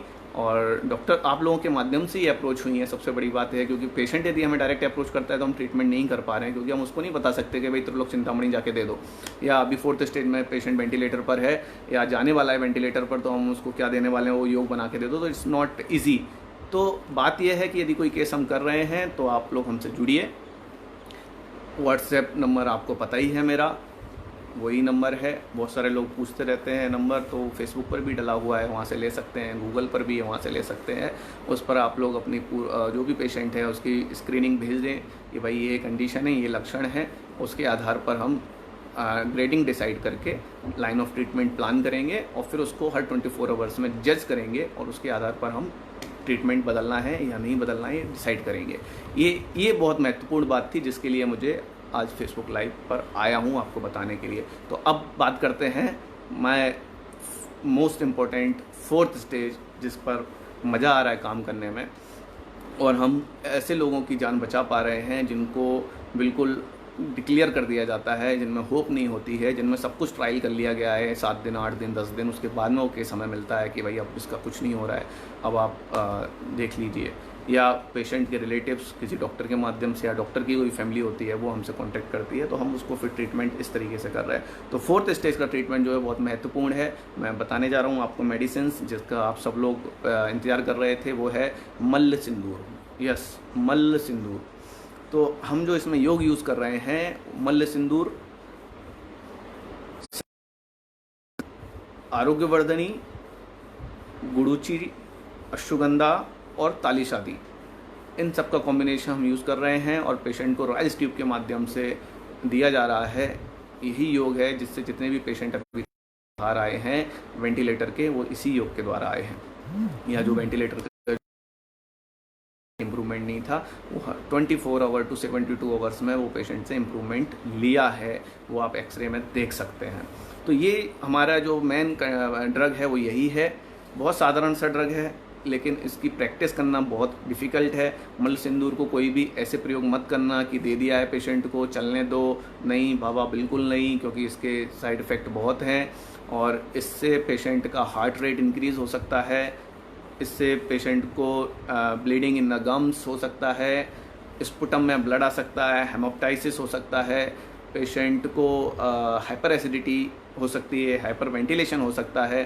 तो ऐसी जब भी हम मेडिसिन प्रयोग करें तो बिल्कुल ऑब्जर्वेशन में करना है, पूछकर करना है। डोज क्या जाना चाहिए वो बहुत इंपॉर्टेंट है, क्योंकि हम शुरुआत में जो डोज पहले दिन दे रहे हैं वो 60 mg का दे रहे हैं मल्ल सिंदूर का, लेकिन ज़रूरी नहीं कि हर केस में ऐसे ही देना है। केस की स्क्रीनिंग बहुत ज़रूरी है, उसके आधार पर हम डिसाइड करते हैं कि इसको 10 mg देना है, किसको 20 mg देना है, किसको 30 mg देना है, किसको 40 mg देना है, किसको 50 mg देना है, किसको 60 mg। 60 mg is the maximum dose पर डोज। और फिर इसका प्रयोग जो है हम 1 आवरली, कई बार 2 आवरली, कई बार 3 आवरली, 4 आवरली, ये भी स्टेज के अनुसार उसकी कंडीशन क्या है, उसके वाइटल्स क्या हैं, उसके आधार पर तय करते हैं। दूसरी बात, जब इस मेडिसिन को प्रयोग कर रहे हैं, क्रिटिकल कंडीशन में कर रहे हैं, तो ये भी देखना है पेशेंट की KFT एबनॉर्मल तो नहीं है, पेशेंट के रीनल फंक्शंस नॉर्मल हैं सारे, उस कंडीशन में ही इस मेडिसिन को हम देते हैं। ऐसा नहीं कि डिसफंक्शन में दे नहीं सकते, देना है, लेकिन अपनी एक आँख वहाँ पर रखनी है, आई अपनी एक नज़र वहाँ रखनी है, जिससे हम ऑब्जर्वेशन कर सकें कि क्या, कोई भी चीज़ ब्लाइंडली नहीं करनी है। वो वाला आयुर्वेद नहीं बता रहा हूँ आपको कि हाँ गुड़ूची घनबटी है, खाते रहो सब बढ़िया हो जाएगा, नहीं नहीं, ये क्रिटिकल आयुर्वेद, जहाँ पर क्रिटिकल कंडीशन में हम आयुर्वेद की बात कर रहे हैं। हाँ, अनुपान की बात पूछी है समदा जी ने, तो मैं बता दूं क्रिटिकल कंडीशन में कोई अनुपान नहीं होता। एक ही एम होता है कि मेडिसिन पेशेंट के पेट में पहुंचनी चाहिए, any how, any cost, any condition, कुछ भी करिए, किसी भी तरीके से पहुंचाइए। यदि पेशेंट को वेंटिलेटर पर नहीं है, इंट्यूबेट नहीं है, तो उसकी आप सबलिंगुअल भी दे सकते हैं दवा, तो वो तब भी उतना ही काम करती है। और पेशेंट यदि वेंटिलेटर पर है तो उसको राइस ट्यूब के द्वारा पेशेंट को देना है। Yes Ravi ji, Ryle's tube के माध्यम से देना है, और कोई माध्यम ही नहीं है, वही एक तरीका होता है और उसी माध्यम को हम उपयोग कर रहे हैं। और ये आसान होता है, वहाँ के डॉक्टर से बात करिए। कई बार डॉक्टर मना कर देते हैं, वहाँ के जो इंचार्ज होते हैं कि नहीं हम नहीं देने देंगे, तो उनको कन्विंस करिए कि सर हम पेशेंट की जो रिलेटिव्स हैं वो गारंटी लें, लिखित में दे सकते हैं वहाँ पर कि हमने ऐसे ही केसेस किए हैं कि लिखित में देने के लिए बोलते हैं कि भाई आप दो, लिखित में कुछ होगा, आपकी जिम्मेदारी नहीं है। और यदि उसके बाद भी कोई पेशेंट डॉक्टर इंचार्ज ऐसा बोल रहा है कि नहीं हम नहीं करने देंगे या सपोर्ट नहीं कर रहा है, क्योंकि हमारा काम ही तब शुरू होता है जब वहाँ पर होप ख़त्म हो जाती है, तो मोस्टली मिल जाती है परमिशन, बोल देते हैं कि हाँ भाई कर लो। लेकिन ऐसा कुछ कर रहे हैं तो डॉक्टर को या हॉस्पिटल को, इंचार्ज को बोलना है कि भाई आप हमें अलाउ करिए, हम लिखित में देने को तैयार हैं। और नहीं, यदि फिर भी नहीं मान रहे हैं तो उनको बोलिए हम अपना पेशेंट शिफ्ट कर रहे हैं। जब आप ऐसा बोलेंगे तुरंत वो आपको परमिशन दे देंगे। दिस इज़ द वे जो हम यूज़ करते हैं। थैंक यू सुनित्रा जी। हाँ, क्वेश्चंस आंसर्स हम इसके बाद लेंगे, तब तक ये एक बहुत महत्वपूर्ण बातें हैं जो मैं एक्सप्लेन कर रहा हूँ। तो मल्ल सिंदूर श्रृंगाब्र रस चिकित्सा में या प्लूरल फ्यूजन की चिकित्सा में, जहाँ पर कफ का शोषण करना, मल्ल सिंदूर भी कफ बहुत ही ज़्यादा कफ शोषक है। मल्ल का कल्प है, आर्सेनिक का कल्प है, तो बहुत अच्छा काम करता है। क्रिटिकल कंडीशन में हमने इससे कई हार्ट के रोगियों को बचाया है जो नो पल्स नो बीपी के साथ आए थे। जो ऐसे पेशेंट हैं उन पे हमने इसका प्रयोग किया। बहुत इमरजेंसी के लिए बहुत ही अच्छा ये कल्प है।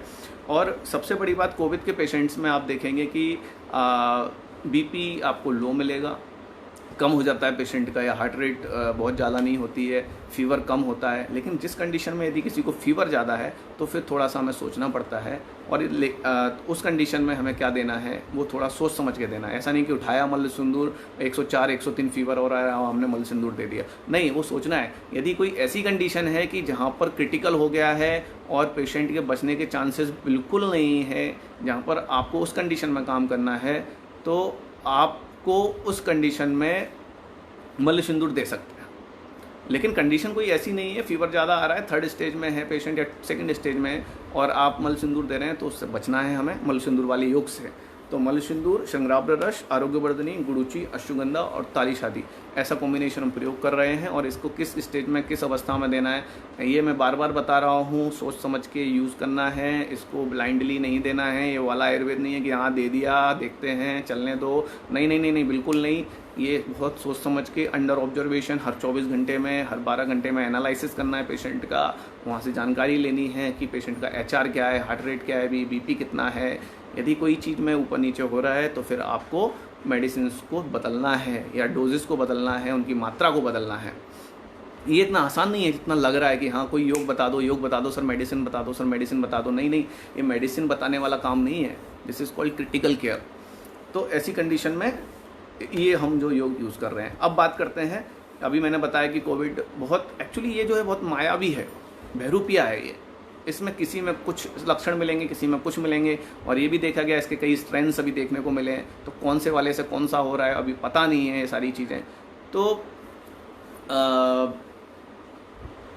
ऐसी कंडीशन में ये क्या बहुत मायावी है, बहरूपिया है, अपना रूप ये अपना रूप बदल लेता है। और रूप बदल लेता है इसीलिए इसके कई स्ट्रेंथ्स और प्रॉब्लम आ रही है। इसके वैक्सीन बनने में भी ये सब आप लोगों को जानकारी है ही।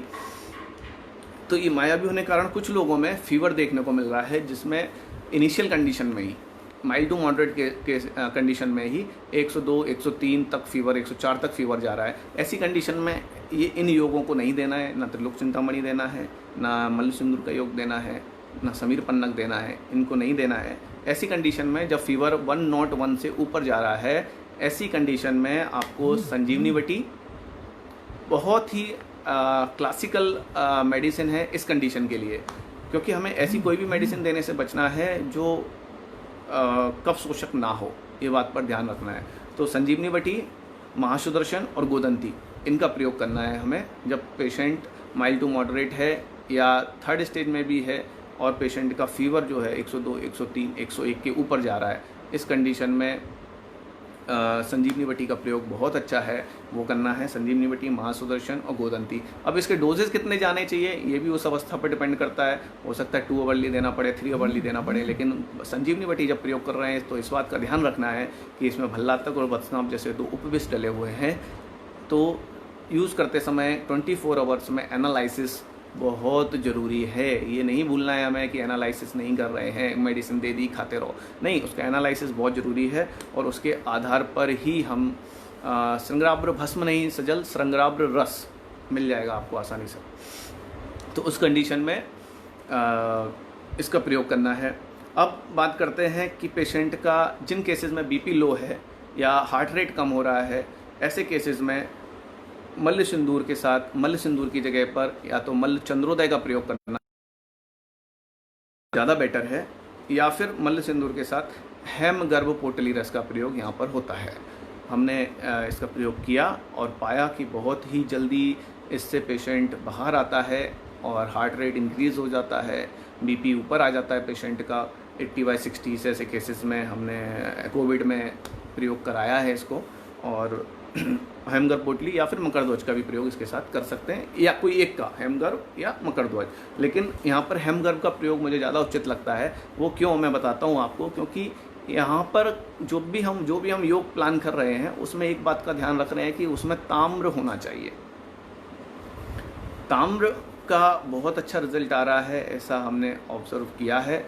और इसीलिए हमने आरोग्यवर्धिनी का प्रयोग हम बहुत पहले से कर रहे हैं ऐसे लोग ARDS की कंडीशन में। क्यों? क्योंकि आरोग्यवर्धिनी बेस्ट श्रोतोशोधक है।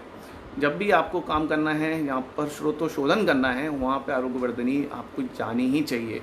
चाहे वो राजयक्ष्मा हो, चाहे वो निमोनिया हो, चाहे वो ARDS की कंडीशन हो, ऐसी सारी कंडीशंस में आरोग्यवर्धिनी जानी चाहिए।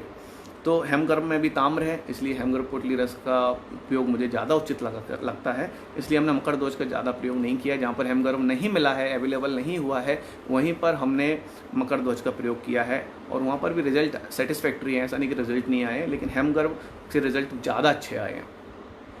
यदि हार्ट रेट ज़्यादा है किसी पेशेंट का, और या किसी को मल्ल सिंदूर वाला योग देने से हार्ट रेट किसी का बढ़ रहा है, तो उस कंडीशन में पेशेंट को मल्ल कल्प नहीं देना है, मल्ल सिंदूर, मल्ल चंद्रोदय वाले कल्प नहीं देना है। अब बात करते हैं कि जिनमें फीवर कम रहता है, ऐसी कंडीशन जहाँ पर लो ग्रेड फीवर है, फीवर जो है 100.6 या 101 से नीचे है, ऐसी कंडीशन में तो उस कंडीशन में जय मंगल रस का प्रयोग कर सकते हैं। या पोस्ट कोविड, अभी बहुत सारे केसेस ऐसे भी आ रहे हैं मेरे पास जिनमें पेशेंट का ट्रीटमेंट तो हो गया कोविड का, और उसके बाद में पेशेंट को लेकिन फीवर आता ही जा रहा है, फीवर नहीं रुक रहा है, और फीवर 101 तक जा रहा है या 101 तक हो रहा है पेशेंट को। ऐसी कंडीशन में जय मंगल रस का प्रयोग बहुत अच्छा है। क्योंकि जय मंगल रस बहुत सारे लोग, अभी मुझे एक वहाँ से साउथ के मैंने कई पेशेंट ट्रीट किए, तो वहाँ से पता चला कि पहले जो पेशेंट ऑलरेडी ट्रीटमेंट ले रहे थे उसमें जय मंगल रस, लोकनाथ रस का प्रयोग कर रहे थे, कुछ मृगांक रस का भी प्रयोग कर रहे थे। तो मैं बताना चाहता हूँ कि जयमंगल रस जो है वो एक्यूट फीवर के लिए नहीं है, उसको क्रॉनिक फीवर या जब medium low grade fever, low grade in the sense 101 तक, मीडियम फीवर जब हो तब उसका प्रयोग होता है। बहुत हाई ग्रेड फीवर है तो जयमंगल रस का कोई ज़्यादा विशेष काम होता नहीं है। उस कंडीशन में संजीवनी बटी का ही प्रयोग है। और फीवर को एकदम से कम करने के पीछे भी नहीं पड़ना है। संजीवनी बटी आम पाचन करेगी और उसके बाद में वो फीवर डाउन होता है, चाहे 102, 103 हो, वो सारी कंडीशंस में। इसलिए गोदंती का डोज हमने फीवर जब हाई ग्रेड होता है तो संजीवनी बटी हम इसमें 1 TDS 1 QID ऐसा डोज रख रहे हैं 250 mg का। महासुदर्शन हम टैबलेट फॉर्म में यदि यूज़ कर रहे हैं तो 2 TDS और 2 QID यूज़ कर रहे हैं। और गोदंती भस्म जो है वो 1 ग्राम TDS और QID ऐसा यूज़ कर रहे हैं। It all depends on the situation and the condition and vitals. तो पोस्ट कोविड हुआ है या किसी को ड्यूरिंग कोविड फीवर जो है 101 के आसपास है, 1 से 1 नीचे है, 101 से नीचे है, उस कंडीशन में जयमंगल रस का प्रयोग करना है, नो प्रॉब्लम। गोदंती का प्रयोग कर सकते हैं उस कंडीशन में उष्ण तीक्ष्ण कल्प देने से बचना चाहिए, संजीवनी बटी जैसे कल्प देने से बचना चाहिए।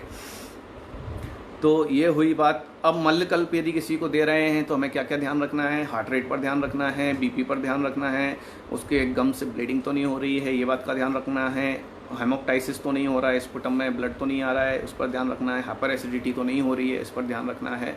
यदि ऐसा कुछ हो रहा है तो तत्काल मल्लकल्प बंद करना है। और वैसे भी मल्लकल्प जब हम यूज़ कर रहे हैं तो मैक्सिमम 2 to 3 डेज में ही कर हमें मेडिसिन चेंज करनी होती है, क्योंकि मल्लकल्प ज़्यादा समय तक देने का कोई रोल नहीं है, कोई आवश्यकता नहीं है। इंप्रूवमेंट आता है तुरंत आता है, नहीं आता है तो फिर आप लगे रहो।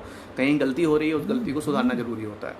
ऐसा नहीं कि ये जो योग मैंने बता दिया ये रामबाण है, रामबाण जैसा कुछ होता नहीं है। बहुत सारे लोग आयुर्वेद में रामबाण फार्मूला ढूंढते रहते हैं, तो मैं क्लियर बता दूं ये फार्मूला जैसा कुछ होता नहीं है। ये जो है बेसिक सब कुछ ग्रेडिंग के आधार पर है, लक्षण के आधार पर है, और उसके जो एक्सरे जो सीटी स्कैन जब देखेंगे उसके आधार पर हम प्लानिंग करते हैं। और जैसा मैंने बताया कि ताम्रकल्प जैसे जय मंगल रस का भी प्रयोग इसलिए कर रहे हैं कि इसमें ताम्र है, लेकिन इसमें रौप्य भी है। तो आरोग्यवर्धनी का प्रयोग भी इसलिए किया है क्योंकि उसमें ताम्र है। और अब बहुत सारे पेशेंट्स ऐसे आ रहे हैं कि जिनको लग तो रहा है कि भाई कोविड के लक्षण हैं, लेकिन या तो उनका टेस्ट करने से डर रहे हैं, या उन्होंने टेस्ट नहीं कराया है, या जिनका कोविड टेस्ट निगेटिव आ गया है लेकिन लक्षण सारे हैं। तो एक बहुत ईजी तरीका है कि भाई कोविड है या नहीं है इसको जानने का। इसको जानने का तरीका क्या है? फर्स्ट, सेकेंड, थर्ड और फोर्थ जो हमने स्टेजेस अभी डिसाइड किए थे, तो फर्स्ट और सेकेंड और थर्ड स्टेज फर्स्ट और सेकेंड स्टेज वालों को ये बात बोलकर रखनी है कि आपको कोई चिंता की बात नहीं है, आपको कुछ नहीं होगा, आप ठीक हो जाओगे 7 से 10 दिन में। सिर्फ आपको वो क्या करना है? ल्यूकवार्म वाटर पीना है, स्टीम लेनी है, गार्गल्स करने हैं, थोड़ा सा लंघन करना है शुरू के 2-3 दिन, और उसके साथ में कोई भी मेडिसिन आप दे सकते हो जो आप प्रोटोकॉल बना लें, लेकिन वो इस तरीके की हो। जैसे चंद्रामृत रस देने से बचना है, नहीं देना चंद्रामृत रस, क्योंकि वहाँ पे लगता है कि ये वातज लक्षण है, लेकिन वो चंद्रामृत रस देने से फ़ायदा होता नहीं। तो उस कंडीशन में लक्ष्मी विलास रस नाड़दी ज़्यादा बेटर है, वो आप प्रयोग करा सकते हैं पेशेंट को। तो उस कंडीशन में अब कैसे हम टेस्ट को डिसाइड करें, कैसे हम डिसाइड करें कि भाई कोविड है? इसका इजी तरीका बताता हूँ। इसका इजी तरीका है कि पेशेंट में लक्षण क्या है। किसी भी पेशेंट को यदि डीप ब्रीथ करने पर, जब वो डीप ब्रीथ करेगा तो उसको ठसका लगेगा जैसे ही वो डीप ब्रीथ करेगा तो वो ठसका लगेगा, समझ जाइए कि निमोनिया डेवलप हो गया है उसके अंदर पैचेस होना शुरू हो गए हैं। ये कंडीशन जो है अलार्मिंग है। यहाँ पर तुरंत पेशेंट का एक्सरे करना है, पेशेंट का सीटी स्कैन करवाना है, उसकी ग्रेडिंग को हमें डिसाइड करना है। मोस्टली ये थर्ड स्टेज होती है जो मैं बता रहा हूँ आपको, यहीं से शुरुआत होती है क्रिटिकल होने की, और फिर पेशेंट ब्रीथलेस थोड़ा थोड़ा होना शुरू करता है। तो ऐसी कंडीशन में पहला सिम्टम हो गया जो हमें देखना है, deep breath and reflect dry cough या कफिंग उसको होगी। दूसरा टेस्ट का जो सेंस है वो चला जाएगा। यदि ऐसा कुछ हुआ है तो कोविड-19 पॉजिटिव है, चाहे भले उसकी रिपोर्ट नेगेटिव आई हो, वो फॉल्स है। वो स्मेल का सेंस चला गया हो, आप कुछ भी इत्र जो है गुलाब का या किसी भी चीज़ का सूंघ के देखेंगे, यदि उसका सेंस गया है, और ये सेंस जो है 3 से 4 दिन के लिए जाता है, मैक्सिमम 5 दिन के लिए, 5 दिन के बाद फिर से रिवर्स हो जाता है। कोई अलग से मेडिकेशन देने की ज़रूरत नहीं कि नहीं ये सेंस चला गया तो इसकी अलग से दवा देनी है, टेस्ट चला गया तो टेस्ट की अलग से दवा देनी, नहीं, ये इटसेल्फ मैनेज हो जाता है, 4 से 5 दिन में रिवर्स हो जाता है।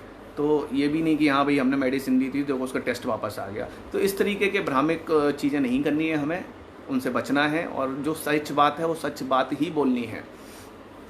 कुछ लोगों में लूज मोशंस भी देखने को मिल रहे हैं कि लूज मोशन हुआ और उसके बाद में उनको सांस लेने में तकलीफ हो रही है, या कफिंग जैसे अभी मैंने बताया कि डीप ब्रीथ हुई और कफिंग। तो इसका सबसे बेस्ट जो तरीका है वो यही है कि पेशेंट यदि सीरियस कैसे होगा, फर्स्ट और सेकेंड वाला कौन सा सीरियस होगा, इस बात को जानने के लिए आपको पेशेंट को ये बात बोलकर रखनी है कि आपको डीप ब्रीथ करना है, और डीप ब्रीथ करने पर उसको ठसका लग रहा है, उसको कफ आ रहा है, खांसी आ रही है, तो समझ जाइए कि वो पेशेंट सीरियस होने वाला है। उस समय उसको औषधि की बहुत आवश्यकता है, उसको उन केसेस पर हमें काम करना है। तो सबको डरने की बिल्कुल ज़रूरत नहीं है। ये बहुत सिंपल सा मैं टेस्ट बता रहा हूँ आप लोगों के लिए, सब लोगों के लिए जो भी सुन रहे हैं।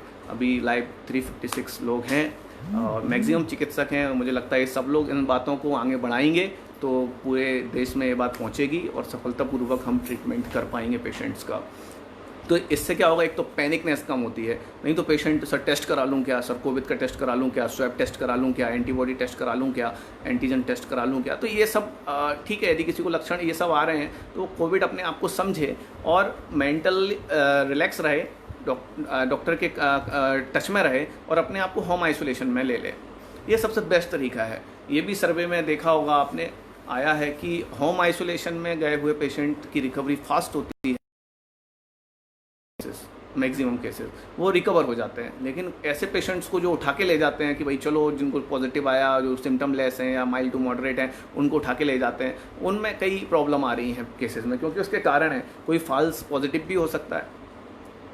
अब फॉल्स पॉजिटिव पेशेंट को आप लेके वहाँ ले जाओगे पॉजिटिव वालों के बीच में, तो वो बेचारा फिर पॉजिटिव हो ही जाएगा ना।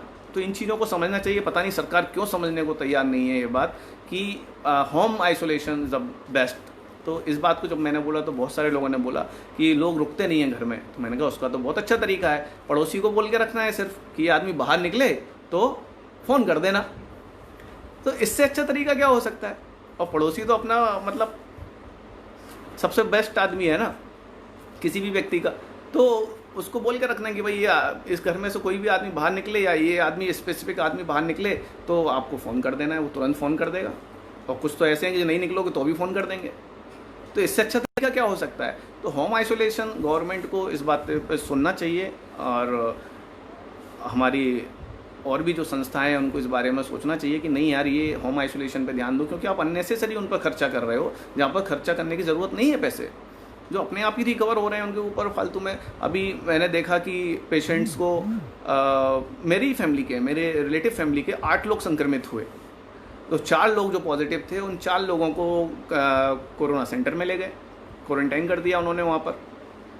तो वहाँ पर ट्रीटमेंट जब मैंने वहाँ पर ओपन गोलियाँ करके दे रहे थे, तो वहाँ पे जब मैंने पता किया कि भाई क्या दे रहे हैं, तो बोले हाइड्रोक्सीक्लोरोक्विन दे रहे हैं। किसमें? एसिम्टोमेटिक या जस्ट गले में खराश है, किसी को थ्रोट इरिटेशन है, उन पेशेंट्स को, सभी को वहाँ पर तो सबको ही दे रहे थे, क्योंकि जिनको लाए हैं पॉजिटिव है उनको दे दिया।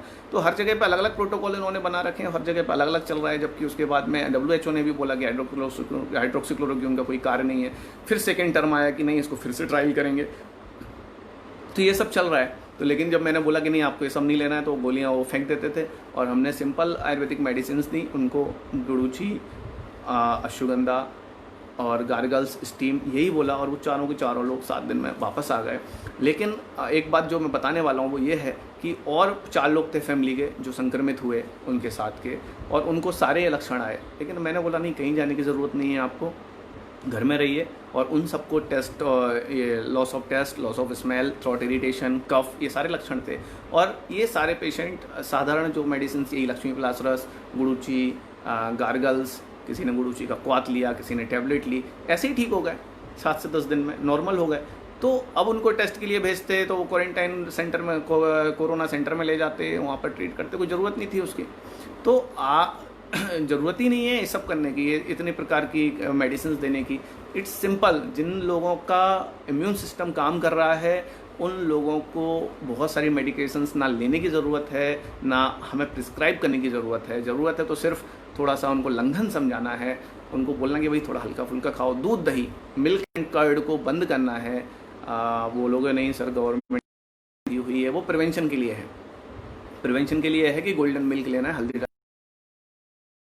लेकिन यदि आपको कोई लक्षण आ रहे हैं या कोविड आपका पॉजिटिव आया है, तो ऐसे पेशेंट में आपको दूध और दही नहीं देना है, क्योंकि ये कफ को बढ़ाते हैं। ये बहुत बेसिक है, ये आप नहीं करेंगे तो फिर सफलता नहीं मिलेगी। तो इस चीज़ को ध्यान रखना है।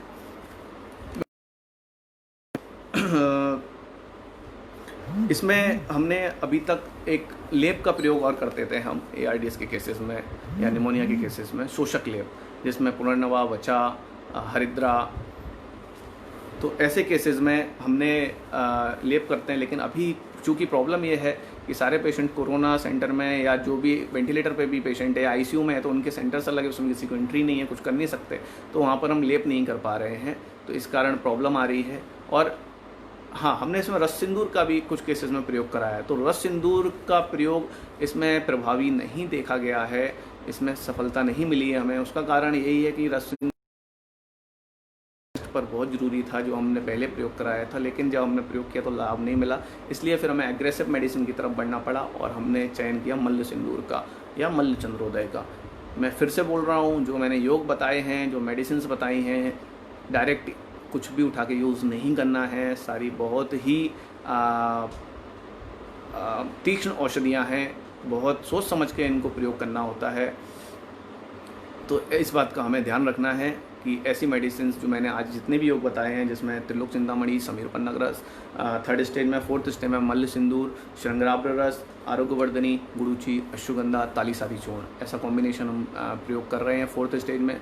जो आपने देखा कितने केसेस अभी, हाँ एक बात और कि अभी मैं करीब 25-20 से ज़्यादा केसेस, ऐसे तो बहुत सारे केसेस ट्रीट किए हैं, लेकिन जो मेनली क्रिटिकल केसेस हैं, जो वेंटिलेटर पर हैं या जो निमोनिया की कंडीशन में, वायरल निमोनिया की कंडीशन में है, जिनका लंग्स आप देखेंगे आधा या पूरा देखने को नहीं मिल रहा है, ऐसे केसेस 20 से ज़्यादा हो गए। लेकिन प्रॉब्लम एक आ रही है कि सबके एविडेंस नहीं मिल पा रहे हैं। एविडेंस नहीं मिल रहे हैं, इसलिए वो केसेस मैं पोस्ट नहीं कर रहा हूँ। जो इनके एविडेंस हैं वही केस हम पोस्ट कर रहे हैं। और आपको सुख हो रहा होगा कि आयुर्वेद से आवर्स में 72 आवर्स में हम पेशेंट को वेंटिलेटर से बाहर ला पा रहे हैं। और जो पेशेंट उन पर नहीं है, उनके एक्सरेज में आप इम्प्रूवमेंट देख पा रहे होंगे। ये अचीवमेंट है कि आयुर्वेद ये सब करने में सक्षम है। मेरी तो गुजारिश सरकार से भी है, यदि कोई संगठन या कुछ लोग जो हैं सुन रहे हैं, तो मैं तब पहले भी बोल चुका हूँ अपने पोस्ट में। हाँ, बहुत अच्छा क्वेश्चन पूछा है, which company medicine should be use, Isha Neja ji. मुझे याद दिला देना यदि मैं भूल जाऊँ, मैं इस पर बोलने वाला हूँ। बहुत इंपॉर्टेंट क्वेश्चन आपने पूछा है। जो गलतियाँ हुई हैं वो भी इससे रिलेटेड हैं, तो उन सबको बताना चाहता हूँ कि ऐसे सेंटर हमें चाहिए। AICU की आवश्यकता है, आयुर्वेदिक इंटेंसिव केयर यूनिट हमें चाहिए। यदि सरकार all India institute of Ayurveda जैसे संस्थानों में, BHU जैसे संस्थानों में इनको शुरू करती है, वहाँ के संस्थान और सभी संस्थान हमारे आगे आएँ और आगे आकर बोलें कि नहीं भाई, हमें इसकी ज़रूरत है और हम इस तरीके से पेशेंट को ट्रीट करना चाहते हैं। दुर्भाग्य से किसी ने भी अभी तक एक भी प्रेस कॉन्फ्रेंस कर इस बात का दबाव नहीं बनाया कि हाँ, हम ये केसेस को ट्रीट करने के लिए सक्षम हैं, हम ये केस ट्रीट करना चाहते हैं। नहीं, सिर्फ काढ़े पे चल रहा है सब कुछ। कौन से केसेस पर? जो पेशेंट अपने आप ठीक होने वाले हैं, या मैं ये नहीं बोल रहा हूँ कि वो गलत है कि उनको नहीं देना चाहिए। वो 1st और 2nd ग्रेड है, ठीक है, उनको देने से फ़ायदा होता है। जो पेशेंट 10 दिन बाद नेगेटिव होगा अपनी मेडिसिन से, 7 दिन में या 5 दिन में नेगेटिव हो रहा है, या वो उसको प्रोग्रेशन जो है वो नहीं बढ़ रहा है, अभी जो क्रिटिकल होंगे वो उनकी परसेंटेज कम हो रहा है, नो डाउट इट्स होना चाहिए। लेकिन 3rd और 4th पे भी तो हमें काम करना है ना। तो उसका बहुत ज़रूरी है हमें इस बात को बताना, समझना। तो डरने की बिल्कुल आवश्यकता नहीं है। हम इससे आसानी से लड़ सकते हैं क्रिटिकल केसेस में भी, और सामान्य तो हम सब कर ही रहे हैं। हम सब मिलकर इस बीमारी से आसानी से लड़ सकते हैं। अभी मैंने एक सर वेंटिलेटर कंडीशन में आयुर्वेदिक है करना है या नहीं, वो मेडिसिन तो ऑलरेडी सर चलती है, क्योंकि पेशेंट वहाँ पर उनके अंडर में होता है, हमारे अंडर में नहीं है। लेकिन वो सारी मेडिसिन तो जो जा रही हैं वो जा ही रहे हैं। उसमें होता क्या है, एक एंटीबायोटिक होता है, एक टेमी फ्लू है, टेवी फ्लू जो स्वाइन फ्लू की मेडिसिन है वो दे देते हैं। उसके साथ में अभी एक रूमेटॉइड आर्थराइटिस के लिए टोसिलिजुमैब करके इंजेक्शन है, उसका प्रयोग कर रहे हैं। तो मेरा जो एक केस मुंबई का था, पहला केस था जो रिकवर नहीं हुआ और पेशेंट कोलैप्स हुआ, उसका कारण भी वहाँ पर यही था कि उसको जो इंजेक्शन है टोसिलिजुमैब दिया गया और उसका कंसेंट लिया गया और उसको बताया कि भाई इससे शॉक लग के पेशेंट कोलैप्स भी हो सकता है। तो उन लोगों ने उसको कंसेंट दिया और पेशेंट को जब पहला वाइल 10 ml करीब दिया गया, ऐसा कुछ डोज है उसका, मुझे जानकारी मिली वहाँ से हॉस्पिटल से। तो उसके बाद में पेशेंट को शॉक लगकर पेशेंट शॉक में गया, फिर उसको उन्होंने रिवर्स किया और उसके बाद में फिर से 10 ml उसका डोज जो दिया जाता है, सेकंड डोज दिया गया।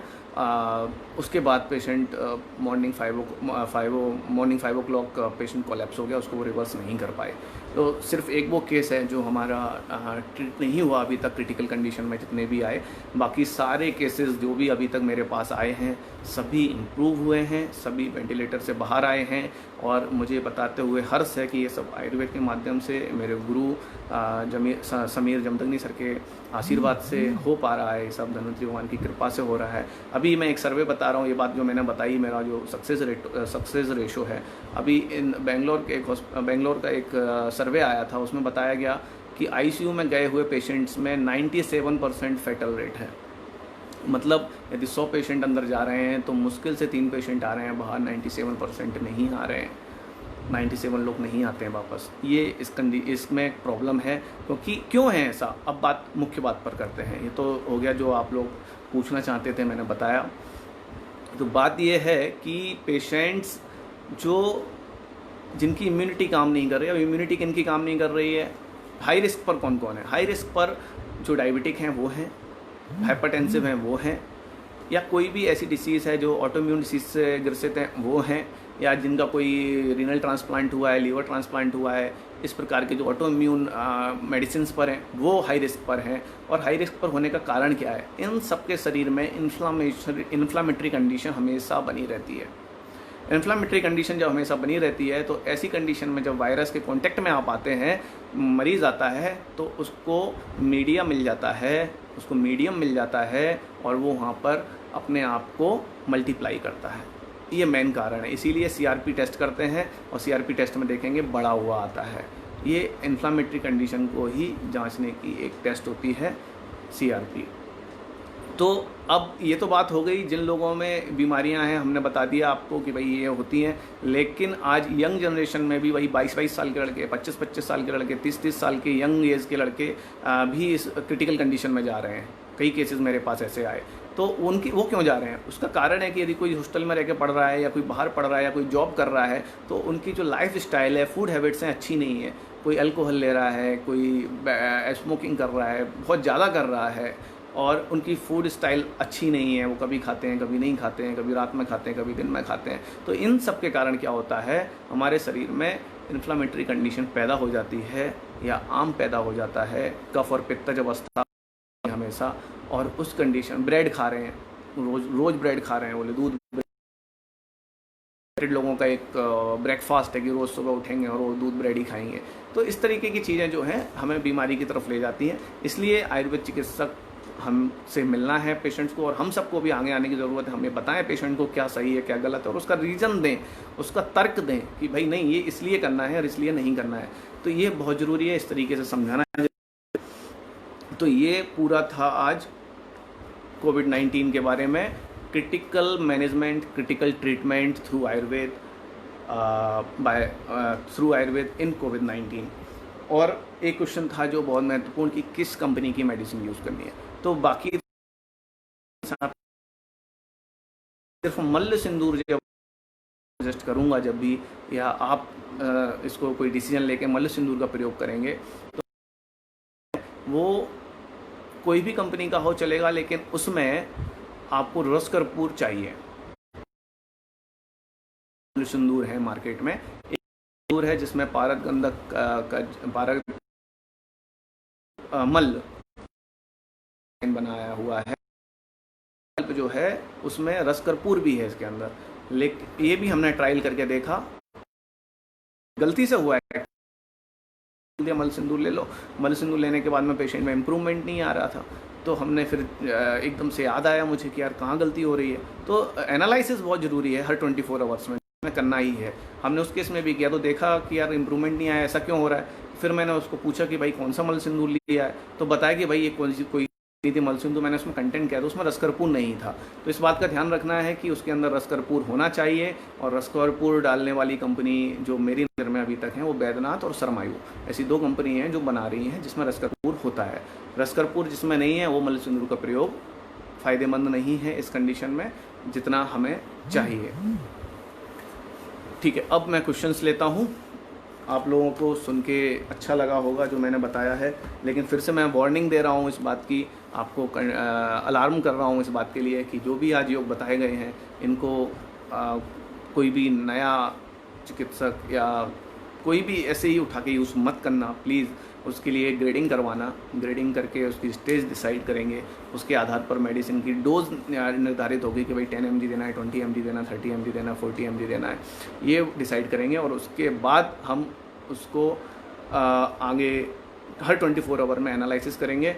और विश्वास रखिए, विश्वास करिए कि 24 आवर्स में ही मिरेकल हो जाता है।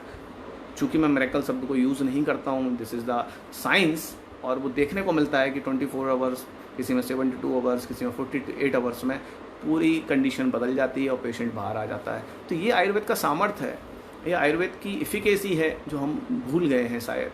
हमें ये समझना चाहिए, इमरजेंसी मैनेजमेंट आयुर्वेद से होता है। मैं आपको ये भी बता दूं कि जब हमने शुरुआत इमरजेंसी की थी 11 साल पहले, 10 साल पहले 2011 में, तो सब यही बोलते थे कि हाँ यही चरक आ गए अभी नए इमरजेंसी वाले, पहले तो कोई जानता ही नहीं था। तो उनका एक व्यंग होता था इस तरीके से। तो फिर हमने एविडेंस के थ्रू प्रैक्टिस करना शुरू की और एविडेंस पर इस तरीके का ये हमने दिखाए, तो फिर सब लोगों को समझ में आया कि नहीं यार ये हो सकता है। और मैं ये बताना चाहता हूँ यदि मैं कर पा रहा हूँ तो आप भी कर सकते हैं। If I can you can, ये बात को ध्यान रखना है। लेकिन अति उत्साहित नहीं होना है, ऐसा उठा के नहीं दे देना है कि हाँ मेडिसिन दे दो हो जाएगा, मेडिसिन बता दी है। अभी 1-2 केसेस ऐसे भी हुए कि उन्होंने मेडिसिन पूछी, हमने बता दी, उन्होंने हमें फॉलोअप ही नहीं दिया। तो हमने उनको फॉलोअप के लिए फ़ोन किया कि भाई डॉक्टर साहब ये तो बताओ कि मेडिसिन जा रही है कि नहीं जा रही है, नहीं जा रही है तो क्यों नहीं जा रही है, और गई है तो कितने दिन गई है, और अभी पेशेंट के वाइटल्स क्या हैं। 48 आवर्स बाद हमने उनको पूछा, क्योंकि 24 आवर्स में उन्होंने नहीं दिए।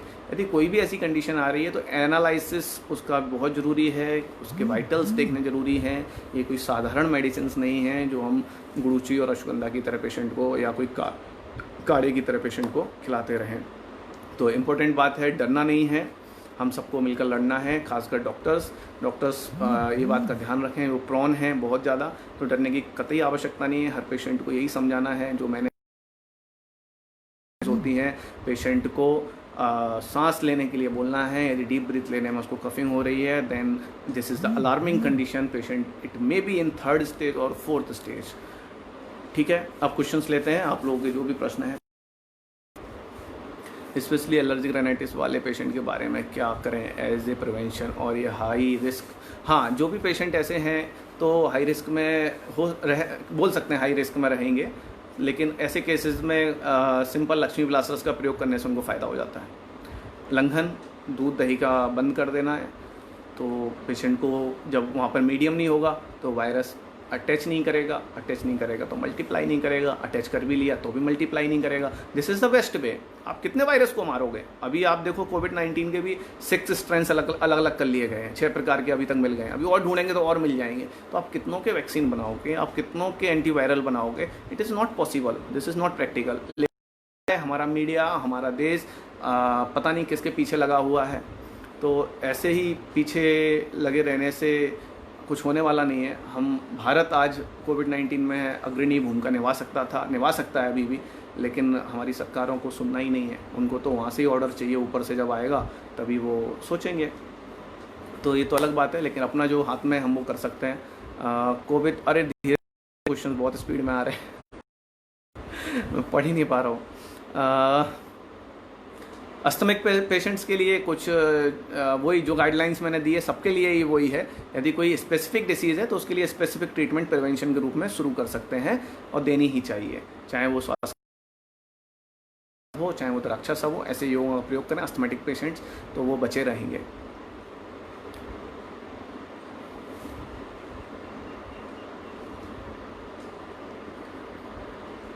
ये आदवेंद्र कुमार जी का क्वेश्चन है, hypertensive patient in grade 4 how we think about that. हाँ, हाइपरटेंशन रहे कोई दिक्कत नहीं है पेशेंट को, उसकी हार्ट रेट क्या है वो हमें ध्यान रखना है, और पेशेंट को जो मैंने योग बताया है ग्रेड 4 में वो दे सकते हैं, लेकिन उसके बाद में एनालिसिस करना है। यदि हार्ट रेट इंक्रीज़ हो रहा है देन उसकी डोज कम करेंगे या उसको बंद करेंगे, ये आप जो हमें बताएंगे तो हम इस पर डिसीजन लेंगे।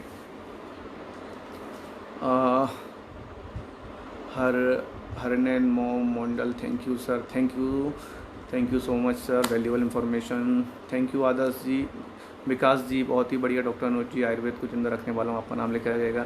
थैंक यू सर, बस प्रयास कर रहे हैं हम अपनी तरफ से, जो मेरे गुरुजी ने सिखाया है उसको आगे बढ़ा रहे हैं, और उसी को सब जगह पहुंचाने की हमारी कोशिश है, और ये बताने की कोशिश है कि हाँ इमरजेंसी ट्रीटमेंट होता है आयुर्वेद से।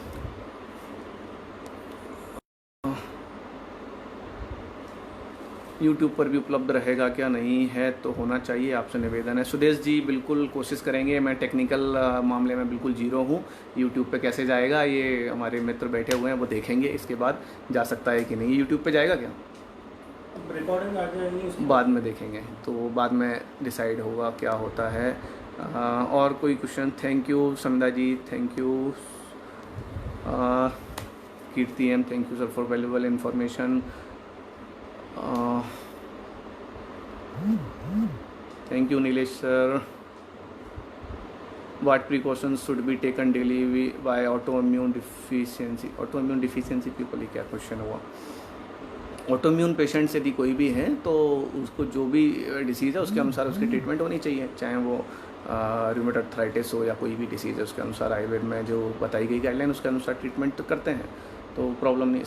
स्पेशली एलर्जी राइनाइटिस वाले के बारे में ये हो गया बता के। रवि जी का क्वेश्चन क्या है, sir medicine with normal water और distil water to be used when to give through rice tube, any media with normal water with lukewarm water जो भी उपलब्ध हो वो देना है, बस कोई प्रॉब्लम नहीं है। और हाँ, देते वक्त एक प्रॉब्लम आती है कि पेशेंट को जब हम राइस ट्यूब से मेडिसिन सिरिंज से पुश करते हैं तो कई बार मेडिसिन सिरिंज में थोड़ी बहुत रह जाती है, तो उसको फिर से थोड़ा सा वाटर लेके पुश करना है, ये बात का ध्यान रखना है। इससे भी हमारे रिजल्ट डिफ़र हुए हैं, ये हमें देखने को मिला है। हाँ यस विजय प्रताप जी, बिल्कुल strictly this advice is for only qualified vaid, not for normal person. Qualified vaid can according to their धी राइट, बिल्कुल ये बहुत बड़ा प्रिकॉशंस है आज के लाइफ का, प्रिकॉशंस बोल रहा हूँ मैं, चेतावनी है ये कि नहीं, ये आम आदमी के लिए बिल्कुल नहीं है। कोई भी आम आदमी यदि देख रहा है तो वो आयुर्वेदिक डॉक्टर से संपर्क करे, वो मुझसे कर लेगा, यदि ज़रूरत पड़ती है तो मुझसे करेगा और फिर हम आगे उसकी प्लानिंग करेंगे। बिल्कुल आयुर्वेद शाश्वत विज्ञान है, बिल्कुल सही बात है राकेश बघेल जी। ये उसको दादी माँ नानी माँ के नुस्खे बना के रखा है। हाँ बहुत सारे लोग मैंने सुना है कि ऐसा बोलते हैं कि हर चीज़ घर में ही लोग प्रयोग कर लेते हैं, कोई बता देता है छोटी छोटी चीज़ों के लिए। तो छोटी चीज़ों के लिए वैद्य के पास क्यों आना है पेशेंट को, मैं यही नहीं समझ पा रहा हूँ अभी तक। अरे आप बड़े चीज़ों पे ध्यान दो ना, अपने आप को स्किल्ड करो, अपने आप को इम्प्रूव्ड करो। क्यों छोटी बीमारियों को ही ठीक करने का हम बैठे हुए हैं। आप जब बड़ी बीमारियों को करेंगे तो आपको समझ में आएगा कि भाई हाँ पेशेंट आ रहा है आपके पास, पैसा भी दे रहा है, आपको ठीक भी हो रहा है, मेन बात तो ये है। लेकिन हम ये देख रहे हैं कि नहीं भाई वो इससे ऐसा कर लेता है, वो वैसा कर लेता है, ये होना बंद होना चाहिए, इसकी दुकान पे वो मिल जाता है, उसकी दुकान पे वो मिल जाता है। अरे वो तो हर चीज़ में, हर पैथी में हो रहा है। सब्जी वाले की दुकान पर भी सारी अंग्रेजी दवाएं मिल जाती हैं। तो ये कोई बात नहीं है। इससे हम ज़्यादा दिमाग इस पर ना लगा कि हम क्या अपने आप में इम्प्रूव लाएँ और कैसे हम स्पेशलिटी करें किसी डिसीज़ पर, ये हमें सोचना चाहिए। सर पेशेंट, अरे बहुत तेज़ी से जा रहा है। कब प्रकृति वालों को कुछ विशेष ध्यान रखना है कि हाँ, कब प्रकृति वाले पेशेंट्स को दूध दही का प्रयोग नहीं करना है, गुनगुना पानी पीना है, काढ़ा पीते रहें। काढ़ा, हाँ काढ़े की बहुत महत्वपूर्ण बात बता दूँ कि काढ़े को फांट के रूप में बनाना है, काढ़े के रूप में नहीं बनाना है। जो भी मेडिसिन आप ले रहे हैं, जितनी भी मात्रा में ले रहे हैं, उसको डालकर उबालना नहीं है बहुत सारा। जैसे एक गिलास को डालकर आधा गिलास कर रहे हैं या 2 गिलास को डालकर आधा गिलास कर रहे हैं, ऐसा नहीं करना है। उसमें 4-5 उबाल लेके 1 कप पानी में, और उसको आप फांट के रूप में बना के ले लीजिए, वो पर्याप्त है। क्योंकि डेली लेने से ये अम्ल पित्त या कई पित्तज बीमारियां पैदा कर रहा है। हाँ सर, जो हेल्थ वर्कर्स लाइक आशा वर्कर्स, इंटर्न्स, नर्सेज ईटीसी हैं या फिर ऑफिस गोइंग पर्सन, शॉपकीपर जो किसी भी कोविड-19 पॉजिटिव के कांटेक्ट में आ जाते हैं, जाने अनजाने में हैं, वो क्या प्रिकॉशंस रखें। ये भावना भट्टी जी मैं बता चुका हूँ। प्रिकॉशंस के लिए आपका जो आयुष फांट के रूप में ले सकते हैं, ज़्यादा उबालना नहीं है, वो काढ़ा पर्याप्त है प्रिवेंशन के लिए। और वो भी ये बात का एनालिसिस करते हैं कि पेशेंट को एसिडिटी या हाइपर एसिडिटी तो नहीं हो रही। यदि ऐसा हो रहा है तो उसको गिलोय घनबटी पर शिफ्ट कर दें, या गिलोय घनबटी अकेला ले सकते हैं प्रिवेंशन के लिए, और ज़्यादा आवश्यकता नहीं है। आवश्यकताएं हैं तो दूध दही का प्रयोग ना करें। कफवर्धक आहार, ब्रेड है, फर्मेंटेड फूड है, इनको अवॉइड करें। Specific Ayurveda medicine for precautions for kids, same सभी के लिए सेम सिखाया गौतम जी, सभी के लिए सेम है जो गाइडलाइन बताई है। सर, लो डायबिटिक पेशेंट भी क्रिटिकल सेक्शन में लेना चाहिए क्या? लो डायबिटिक क्या होता है भाई? ये मतलब इनका शुगर कम होता है, ऐसा कुछ पूछना चाह रहे हैं शायद। हाँ नहीं, ऐसा कुछ नहीं है। ज़्यादा डरने की, पैनिक होने की ज़रूरत नहीं है। अपनी लाइफ स्टाइल को सुधारें, जल्दी सोएं, जल्दी उठें, हल्का गुनगुना पानी, और जो पित्त जिनको गर्म पानी से प्रॉब्लम होती है वो बॉइल्ड पानी को ठंडा करके पी सकते हैं। बहुत सारे लोगों को क्वेश्चंस होता है कि भाई हम वो पी लें। नहीं, आरओ का पानी नहीं चलेगा, क्योंकि वो पानी लघु नहीं होता है। हमें संस्कारित पानी चाहिए। पानी वो लघु होता है, हो जाता है गर्म करने से। सिर्फ वहाँ पर उसको कीटाणु मारने के लिए नहीं कर रहे हैं हम गर्म। सर, श्वसनक संधिपात, अरे यार बहुत ऊपर तेज़ी से जा रहा है। रोगी के नेगेटिव होने के बाद कौन सी चिकित्सा करनी चाहिए? अभिषेक तायल जी, बहुत अच्छा क्वेश्चन है आपका। बहुत सारे अभी केसेस आए हैं मेरे पास, 4-5 केसेस हैं जिनमें पेशेंट को ट्रीटमेंट करने के बाद देखा गया है कि उनको ट्रीटमेंट करने के बाद घर भेज दिया गया और उसके 15 दिन बाद या 10 दिन बाद पेशेंट को फिर से प्रॉब्लम शुरू हुई और उनके एक्सरेज अभी मेरे पास पड़े हुए हैं। उनके एक्सरेज में ओपेसिटी दिख रही है काफ़ी ज़्यादा, तो वो प्रॉब्लम हो जाती है। इसलिए ऐसा नहीं कि एकदम से गए और पेशेंट फिर से एकदम से मस्त हो गया और सब उल्टा सीधा खाने पीने लगे, नहीं, वो ध्यान रखना है। उसके पोस्ट कोविड आप ट्रीटमेंट या पोस्ट कोविड नेगेटिव आने के बाद लक्ष्मी विलास रस का प्रयोग, काढ़े का प्रयोग, इन गार्गल्स ये छोड़ना नहीं है, क्योंकि वो रिलैप्स भी हो सकता है। और अभी तक इसके कोई साक्ष्य नहीं है कि एक बार होने के बाद फिर होता है कि नहीं होता है। कई लोगों में पाया जा रहा है, किस में नहीं पाया। अभी कोई ऐसी कोई गाइडलाइन नहीं आई है। Mahesh ji thank you.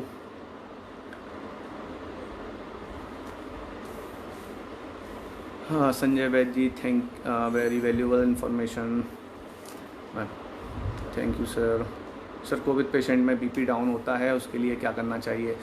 विधि शुक्ला जोशी जी ये बता चुका हूँ कि ऐसे पेशेंट्स में यदि बीपी डाउन हो रहा है तो मल्ल सिंदूर वाले योग से ही फ़ायदा हो जाता है। लेकिन यहाँ पर मल्ल सिंदूर का यदि प्रयोग नहीं कर रहे तो सिर्फ मकर दोष का प्रयोग कर सकते हैं। हेमगर पोटली रस का भी बहुत अच्छा इफेक्ट है। Very informative session. Those who are on immunosuppressant, immunosuppressant यदि कोई पेशेंट है उनको भी वही गाइडलाइन है, कफज आहार विहार पर ध्यान देना है, वो नहीं लेना है, ब्रेड है या ऐसी चीज़ें नहीं देनी है। और जो है साधारण सी कोई मेडिसिन जैसे लक्ष्मी विलास रस है उनका प्रयोग।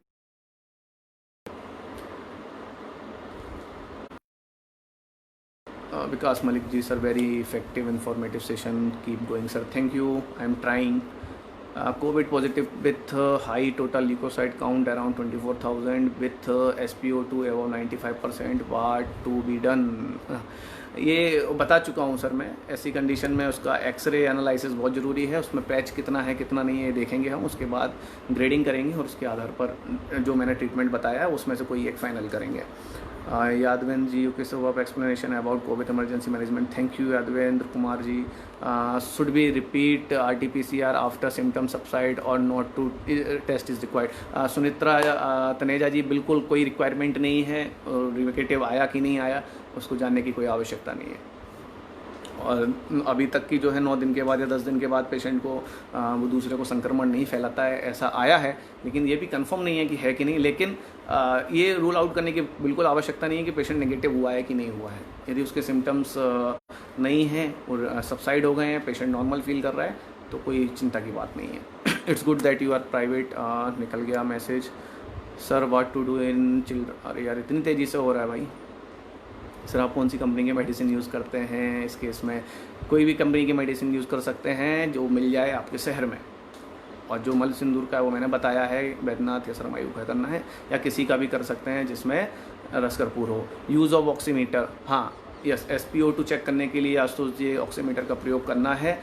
लेकिन वो कब? जब मैंने बताया डीप ब्रीथ लेने पर पेशेंट को ठसका लगे या कफिंग आए ऐसा कुछ हो रहा है, then you should measure by saturation by pulse oximeter. Sir secondary bacterial infection होने पर क्या क्या करें? ये सेप्टिसीमिया, अरे यार बहुत तेज़ी से बढ़ रहा है भाई क्वेश्चंस, मैं पढ़ नहीं पा रहा हूँ। Sir your number and address? Doctor 9926268555, I am in Gwalior. बाकी की डिटेल्स फेसबुक पर मिल जाएगी आपको। Thank you Gaurang sir, thank you for watching, thank you for suggestions. Certificate course should be started only certified doctor to be allowed to treat such cases. आपका कहना सही है, लेकिन अपने हाथ से बाहर है ये चीज़।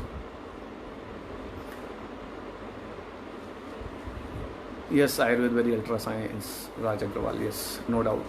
इट्स लाइक हम बोलते हैं प्रत्यक्षम किम प्रमाणम, लेकिन हम भूल जाते हैं कि ये बहुत छोटी बात कर रहे हैं। प्रत्यक्षम किम प्रमाणम नहीं, अप्रत्यक्षम अनल्पम। जो प्रत्यक्ष है वो अल्प है, लेकिन और जो अप्रत्यक्ष है वो अति है, अनल्प है, उसकी हम इमेजिन भी नहीं कर सकते। इसलिए प्रत्यक्ष को ही पूरा प्रमाण करके बैठ जाना सही नहीं। अप्रत्यक्षम अनल्पम, ऐसा हमारे आचार्यों ने बताया है। और वही है कि जितना हम प्रयास करेंगे, जितने हम आयास करेंगे, हम प्रयास करने से डरना छोड़ देंगे, हम प्रयास करने का पूरा कोशिश करेंगे तो सफलता मिलती है। Thank you Anurag sir, very well explain, thank you very much, thank you sir. Sujata Chaudhary, exactly, thank you. any specific questions you can ask, or any other question you can ask.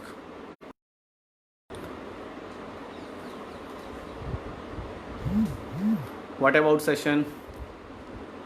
ये भी आप लोग बता सकते हैं।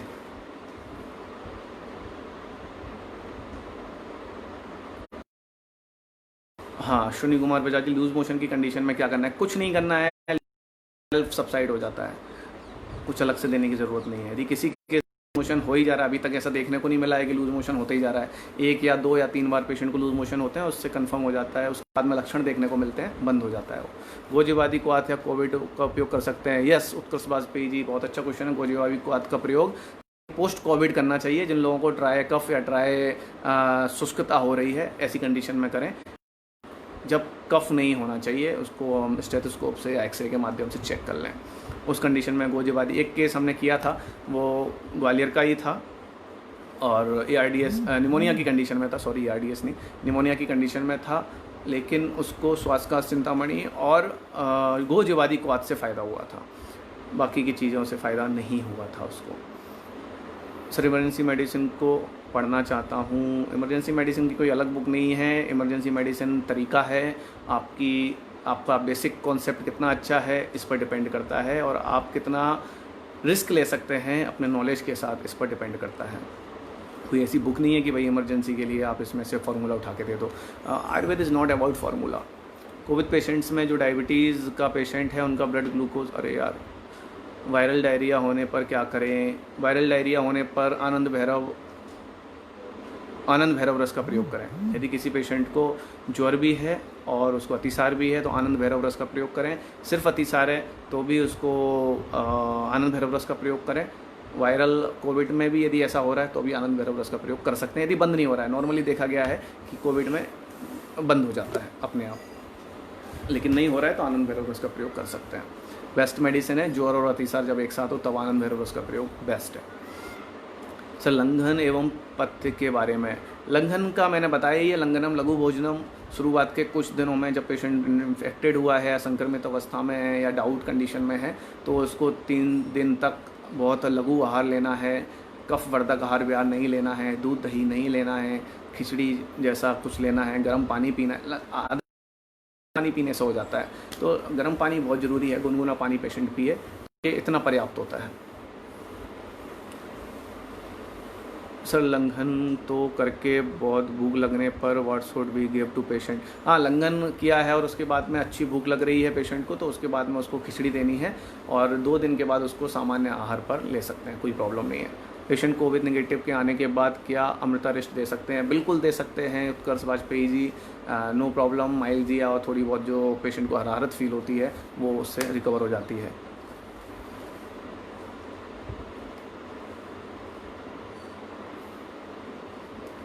डॉक्टर को 2 to 4 ईयर किड्स के लिए प्रिवेंशन के लिए क्या दें? सेम गाइडलाइन है, कुछ नहीं है। आप ज़्यादा है तो कुमार कल्याण रस का प्रयोग सूक्ष्म अवस्था में कर सकते हैं, या बाल चतुर्भद्र का प्रयोग 1 ग्राम दिन में 2 बार। ये 2 मेडिसिन में कोई भी मेडिसिन जो अफोर्ड हो सकती है पेशेंट से, वो ले सकता है। सर, प्रेगनेंसी विद कोविड में क्या कर सकते हैं? कुछ नहीं करना है, just wait and watch. Mostly cases में देखा गया है कि पेशेंट जिनको डिलीवरी हुई है उनके बच्चे को कोविड नहीं निकला है, तो डोंट वरी अबाउट दैट, क्योंकि उनके शरीर में उस समय काफ़ी ये इम्यून सिस्टम बहुत अच्छा होता है।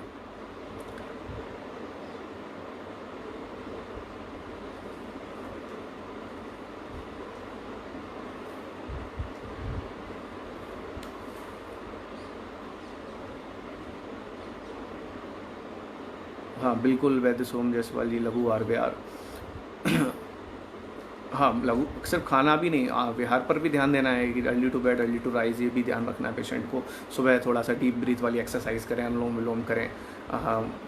बाहर घूमने जा सकते हैं तो जाइए, नहीं तो टेरेस पर ही घूम लीजिए, क्योंकि लॉकडाउन चल रहा है कई जगह पर। जहाँ खुल गया वो लोग जा सकते हैं, कोई प्रॉब्लम नहीं। हाँ, एक बात ध्यान रखना है कि मास्क लगाकर रनिंग नहीं करनी है, मास्क लगाकर वॉक वगैरह ना करें, इस बात का ध्यान रखें। इससे बेटर अपनी टेरेस पर ही कर लें। सर, सीवियर एक्यूट फीवर में क्या मेडिसिन देंगे? ये हो गया बता के। वायरल का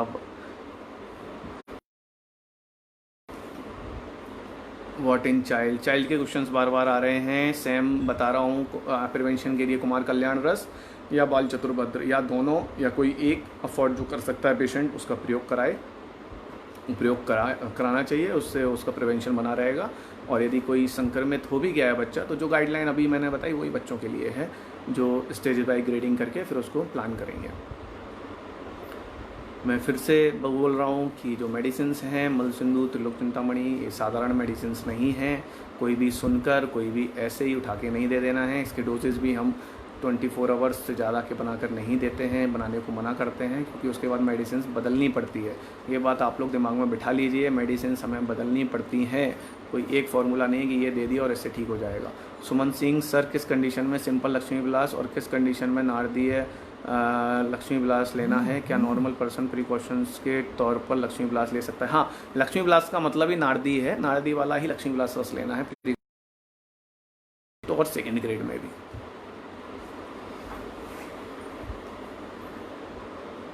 कितना टाइम हो गया? 1 घंटा 40 Sonal Garg, very informative session, thank you. Covid के बारे में मुझे लगता है आप लोगों के जो मिथ होंगे या जो डर होगा वो निकला होगा, और अब हम सब मिलकर इससे आगे लड़ने के लिए तैयार होंगे, ऐसी मेरी अपेक्षा है, इच्छा है। Sir please repeat your number 9926268555। It's available on Facebook, Google also. Vaidya Som Jaiswal, very good session, thank you. Moderate patient में एक्सेसिव वीकनेस में क्या करें? ऐसे 2-3 पेशेंट देखे हैं। ये मैक्सिमम पेशेंट जो होते हैं इनको साइकोलॉजिकल ये प्रॉब्लम होता है, वीकनेस, कोई टॉनिक लिख दो, कोई वीकनेस है। सिंपल लक्ष्मी विलास रस नारदीय देने से इससे बेटर कोई टॉनिक नहीं है, वो पर्याप्त होता है उसके लिए। फिर भी कुछ है तो अमृता रिस्ट का सेवन साथ में करवा सकते हैं। Isha Nejari, nice session, repeat. Respected sir, very technical problem after left live but अब video on your ID sir, thank you sir, I am trying, I will try. COVID positive childrens को क्या दे सकते हैं? अब सेम मैंने बोला ना, पॉजिटिव है और कोई सिम्टम नहीं है तो उसकी गाइडलाइन बताइए, 1st, 2nd, 3rd, 4th grading की है, सेम सबके लिए, बच्चों के लिए भी, बड़ों के लिए भी यही है, कुछ अलग से नहीं करने की ज़रूरत है। आहार विहार के बारे में रवि श्रीवास्तव सर ने पूछा है। सर इसमें जैसा कि मैं अभी बोल चुका हूँ कि आहार जो है, यदि कोई इन्फेक्टेड हो गया है पेशेंट तो 2 से 3 दिन तक उसको लंघनम लघु भोजनम के कॉन्सेप्ट पर रहना है। कफज आहार विहार, कफ को बढ़ाने वाला जो ब्रेड है, मिल्क है, कर्ड है, इनको अवॉइड करना है। बेकरी आइटम्स हैं, फर्मेंटेड फूड है, इनको नहीं लेना है। बाकी साधारण खाना सारा ले सकता है, there is no problem. It's very informative session हो गया भाई, wonderful session, thank you Neelam Jayant ji. Sanket Mishra ji, thanks sir. COVID में रीनल फेल्योर पर भी प्रकाश डालिए सर, वह छूट गया है। राइट संकेत जी, अच्छा हुआ आपने याद दिला दिया। हाँ, ये केस संकेत मिश्रा जी के भाई का ही था, जिसमें पेशेंट को रीनल फेल्योर में ये भी एक सिम्टम देखने को मिला है, लेकिन ऐसा अभी मेरे पास एक ही केस आया है जिसमें पेशेंट को रीनल जो उसके यूरिया क्रिएटिनिन है, वो रीनल प्रोफाइल है, वो इंक्रीज़ हो गई। तो ऐसे केसेस में भी हमने पेशेंट को ट्रीट किया, और ये वैसे भी ट्रीटेबल हो जाता है आसानी से, लेकिन इस बात का ध्यान रखना है कि पेशेंट को मल सिंदूर वाले योग तो नहीं दे रहे हैं। यदि किसी का रीनल प्रोफाइल या KFT बढ़ा हुआ है तो फिर हमें ऑब्जर्वेशन के साथ देना पड़ेगा, या अवॉइड करेंगे उसको हम, या बहुत कम क्वांटिटी में या सूक्ष्म मात्रा में देंगे। सूक्ष्म मात्रा और स्थूल मात्रा का कॉन्सेप्ट क्या है वो भी थोड़ा सा बता देता हूँ, जिससे आप लोग भ्रमित नहीं हो। स्थूल मात्रा मतलब 60 mg हम डायरेक्ट दे रहे हैं पेशेंट को, स्थूल मात्रा है। अब जिन पेशेंट्स को मान के चलिए हार्ट रेट ज़्यादा है, लेकिन पेशेंट क्रिटिकल कंडीशन में है, या RDS की कंडीशन में है, या कोलैप्स की कंडीशन में है, उस कंडीशन में आपको रीनल प्रोफाइल उसका KFT बढ़ा हुआ है, ऐसी कंडीशन में देना आपको मल सिंदूर है और कोई ऑप्शन नहीं दिख रहा है, तो ऐसी कंडीशन में जब मल सिंदूर का प्रयोग करेंगे तो वहाँ पर मल सिंदूर हम लेंगे 1 ग्राम, और 1 ग्राम को हम सूक्ष्म करेंगे। ये सूक्ष्म पद्धति हम हमारे गुरुवर से हमने सीखी है, और महाराष्ट्र में बहुत सारे वैद्य इसको प्रयोग करते हैं। तो उसको सूक्ष्म कर लेंगे 10 ग्राम रुचि सत्व के साथ, या ग्लोए टैबलेट के साथ, या किसी के साथ भी, और उसको फिर 100-250 mg की मात्रा में पेशेंट को देंगे। तो इससे जो उसके स्थूल देने से साइड इफ़ेक्ट आएंगे वो नहीं आते हैं। तो इस तरीके का हम प्लान करते हैं। हाँ, चेतन शर्मा जी, आप कब लिख रहे हैं बुक? चेतन जी, बुक लिखी हुई रखी हुई है। मैं कई बार इसको बोल चुका हूँ, लेकिन बुक पब्लिश करने तक नहीं पहुँच पा रही है। कई बार नाजिया जी से भी बात हुई है और उन्होंने भी बोला है कि आप बुक भेज दीजिए, लेकिन अभी तक वो बोलते हैं ना, मुहूर्त नहीं निकल पा रहा है, क्योंकि इतने सारी चीज़ों में उलझ जाते हैं हम। तो कोशिश है, लिखी हुई रखी है, उसको सिर्फ फाइन टच देना है और उसके बाद में वो पब्लिश हो सकती है। तो आई एम ट्राइंग, लेकिन बोलते हैं ना कि अभी तक वो अंदर से एकदम से आवाज़ नहीं आ रही कि हाँ बिल्कुल आप कर ही दो। उसके पता नहीं क्या कारण है, और जब तक वो आवाज़ नहीं आती तब तक मैं कोई कार्य नहीं करता हूँ, ऐसा मेरा मानना है। तो I am waiting for this कि जल्दी से ऐसा कुछ हो तो हम वो बुक पब्लिश करा पाएँ। What medicine should be given in constipation after typhoid fever?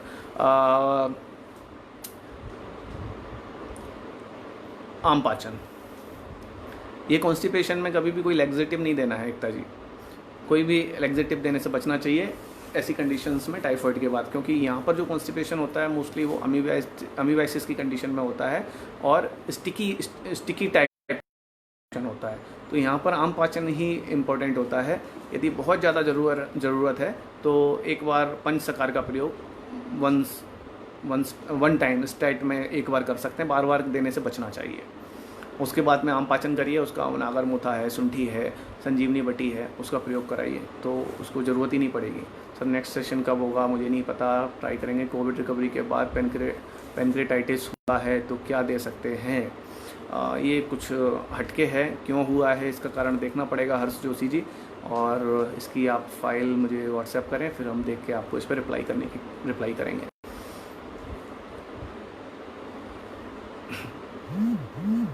अभी भी लगभग 200 लोग लाइव हैं। आप लोगों के और भी कोई क्वेश्चंस हैं तो पूछते जाइए इससे रिलेटेड। मैं बहुत दिनों बाद आया हूँ, कोशिश कर रहा हूँ कि ज़्यादा से ज़्यादा क्वेश्चंस के आंसर कर दूँ।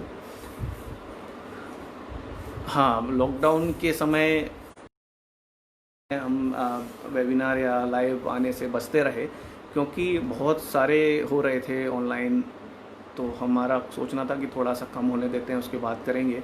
लेकिन देखने में यह आया कि ये तो बढ़ते ही जा रहे हैं, कम नहीं हो रहे हैं।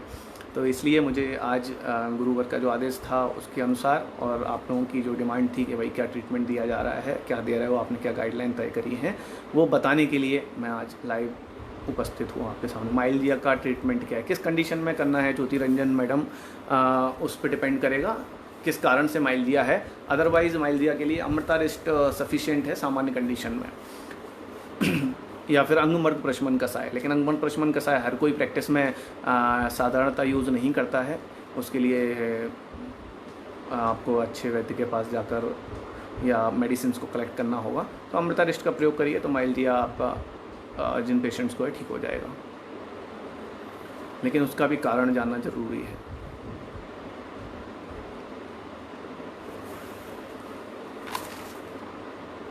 हाँ, एक बहुत इम्पोर्टेंट बात बतानी रह गई है, जो लोग चले गए हैं उनकी शायद रह जाएगी। बहुत इम्पोर्टेंट बात है जो रह गई है कोविड से रिलेटेड। और एकदम से लाइव होना शुरू हो गए जैसे बोला मैंने, और जुड़ गए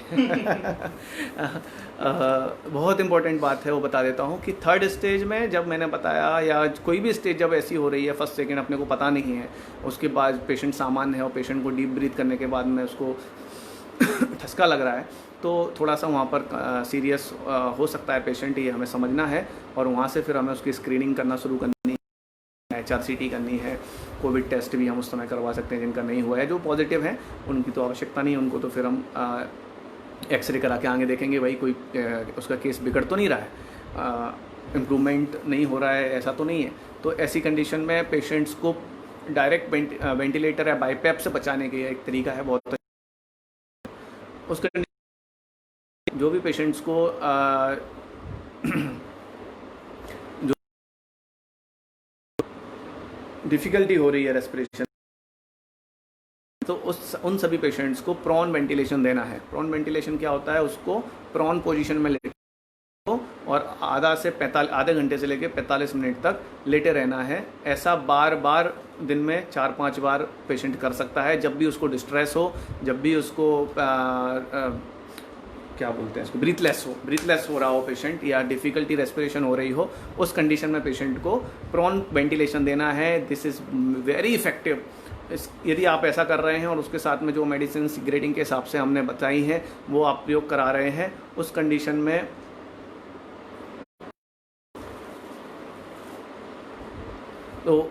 में आपको प्रॉन वेंटिलेशन पर ध्यान देना है। प्रॉन वेंटिलेशन जैसे ही हम देंगे तो उसका जो रेस्पिरेशन है वो इम्प्रूव हो जाता है, ऑक्सीजन की जो इनटेक है जो है वो बढ़ जाता है, जिसके कारण पेशेंट को डिस्ट्रेस फील नहीं होता है और पेशेंट इम्प्रूव करते जाता है। लेकिन सिर्फ प्रॉन वेंटिलेशन से काम नहीं चलेगा, उसमें जो हमने मेडिसिन ग्रेडिंग वाइज तय करी है वो मेडिसिन साथ में देनी है, तो पेशेंट इम्प्रूव कर जाएगा और उसको पेशेंट को ना बाईपेप की ज़रूरत पड़ेगी और ना वेंटिलेटर की ज़रूरत पड़ेगी।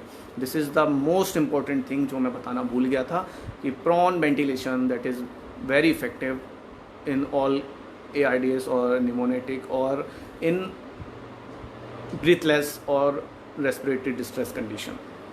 तो ये बात हमें याद रखनी है, समझने की है। तो उनको प्रॉन वेंटिलेशन पेशेंट, और सबसे बड़ी बात होम आइसोलेशन पे ध्यान दीजिए, पेशेंट को पैनिक होने से बचाइए, होम आइसोलेशन में रखने की कोशिश करिए। जिन जिन स्टेट्स में होम आइसोलेशन की छूट है वहाँ पर पेशेंट को होम आइसोलेशन में ही विश्वास दिलाइए, कॉन्फिडेंस दीजिए। एक केस मैं आपको बताता हूँ, पेशेंट ग्वालियर का ही है। उस पेशेंट को भी निमोनिया डेवलप हुआ, फीवर आया, निमोनिया डेवलप हुआ और पेशेंट को डिस्ट्रेस हुआ, ऑक्सीजन पे गया पेशेंट और उसका कोविड-19 नेगेटिव आया। अब पेशेंट को वहाँ पर इम्प्रूवमेंट नहीं आ रहा था CT स्कैन में, तो पेशेंट को बोला गया कि भैया आप जाओ और कहीं एडमिट हो जाओ, बड़े इंस्टीट्यूट में जाओ।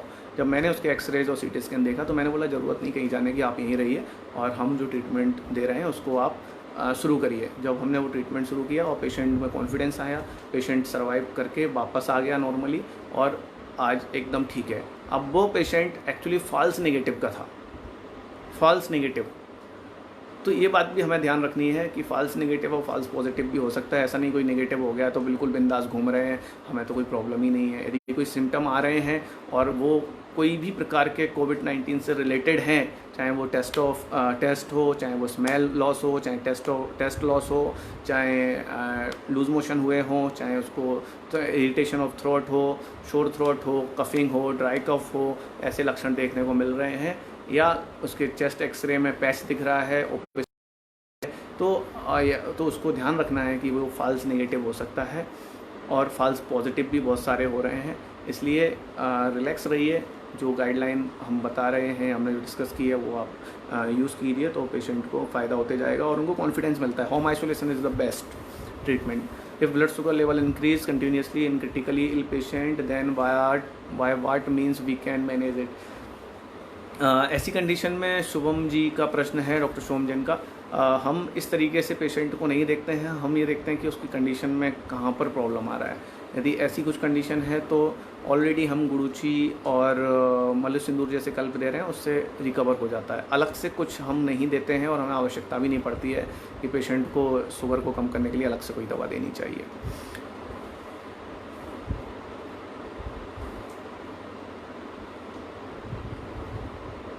हाँ, अमन का एक क्वेश्चन था, अमन की क्या क्वेश्चन था, 3rd to 4th स्टेज में कफ का लेखन करना है या श्रवण करना है, ऐसा कुछ था। हाँ, यहाँ पर हमें कफ का शोषण ही करना है और लेखन भी करना है। कुछ केसेस में जहाँ पर इससे प्रॉब्लम क्रिएट हो रही है वहाँ पर हमें उसका एक्सक्रीशन भी कराना पड़ रहा है। उस कंडीशन में हम समीर पन्नग का प्रयोग कर रहे हैं, पन्नग टंकन ऐसा। इसीलिए मैं बार बार बोल रहा हूँ कि यहाँ पर कोई भी ऐसा फॉर्मुलेशन नहीं है कि आप ये उठा के दे दोगे या मैंने बता दिया है तो वो पेशेंट ठीक हो जाएगा। उसके लिए एनालिसिस, ग्रेडिंग, बार बार उसका, क्योंकि क्रिटिकल कंडीशन है, कोई सामान्य रोग नहीं है, सामान्य रोगी नहीं है। 1st और 2nd ग्रेड में आप कुछ भी दे सकते हो ना, उसके लिए तो कोई प्रॉब्लम ही नहीं है, उसको दे दो और वो तो वैसे भी ठीक होना है। बस ये थोड़ा सा उसको सपोर्ट मिल जाता है और पेशेंट बाद में उनमें से कुछ जो क्रिटिकल होने वाले होंगे तो होने से बच जाते हैं। जो 10 दिन में नेगेटिव होगा वो 5 से 7 दिन में नेगेटिव हो जा रहा है। तो ये आयुर्वेद का विश्वास है, आयुर्वेद का साइंस है कि जो इतना तेज़ी से काम कर रहा है। Sir please save this video, I will try. इसमें मुझे बताया है किसी ने कि सेशन ख़त्म होने के बाद कोई ऑप्शन आता है शेयर का आता है, तो वो आएगा तो वो शेयर करना है। अभी मुझे पता नहीं कहाँ आएगा, देखते हैं। वो शेयर वो वहाँ पे सेव हो जाएगा। काजल जैन सर, डेली बेसिस पर गुड़ूची काजल ऊपर क्यों नहीं आ रहा भाई सर? डेली बेसिस पर गुड़ूची घनबटी ले सकते हैं इम्यूनिटी बूस्टअप करने के लिए? यस काजल जैन जी, बिल्कुल ले सकते हैं। ज़्यादा लंबे समय तक ले रहे हैं तो एक टैबलेट पर्याप्त होती है। डेली 2 सुबह शाम लेने की आवश्यकता नहीं है। यदि कुछ समय के लिए लेना है तो एक गोली सुबह शाम भी ले सकते हैं, कोई प्रॉब्लम नहीं, डेली बेसिस पर लिया जा सकता है। लेकिन लेने के बाद किसी पेशेंट को यदि कॉन्स्टिपेशन क्रिएट हो रहा है, क्योंकि एक ग्राही होती है, और किसी कॉन्स्टिपेशन हो रहा है तो कुछ दिन बंद करके फिर से चालू कर सकते हैं। Vaibhav Kumar, please sir try to post this information session on Facebook और YouTube. Thanks sir, I will try. Thank you very much sir, very nice session sir, thank you, excellent sir, very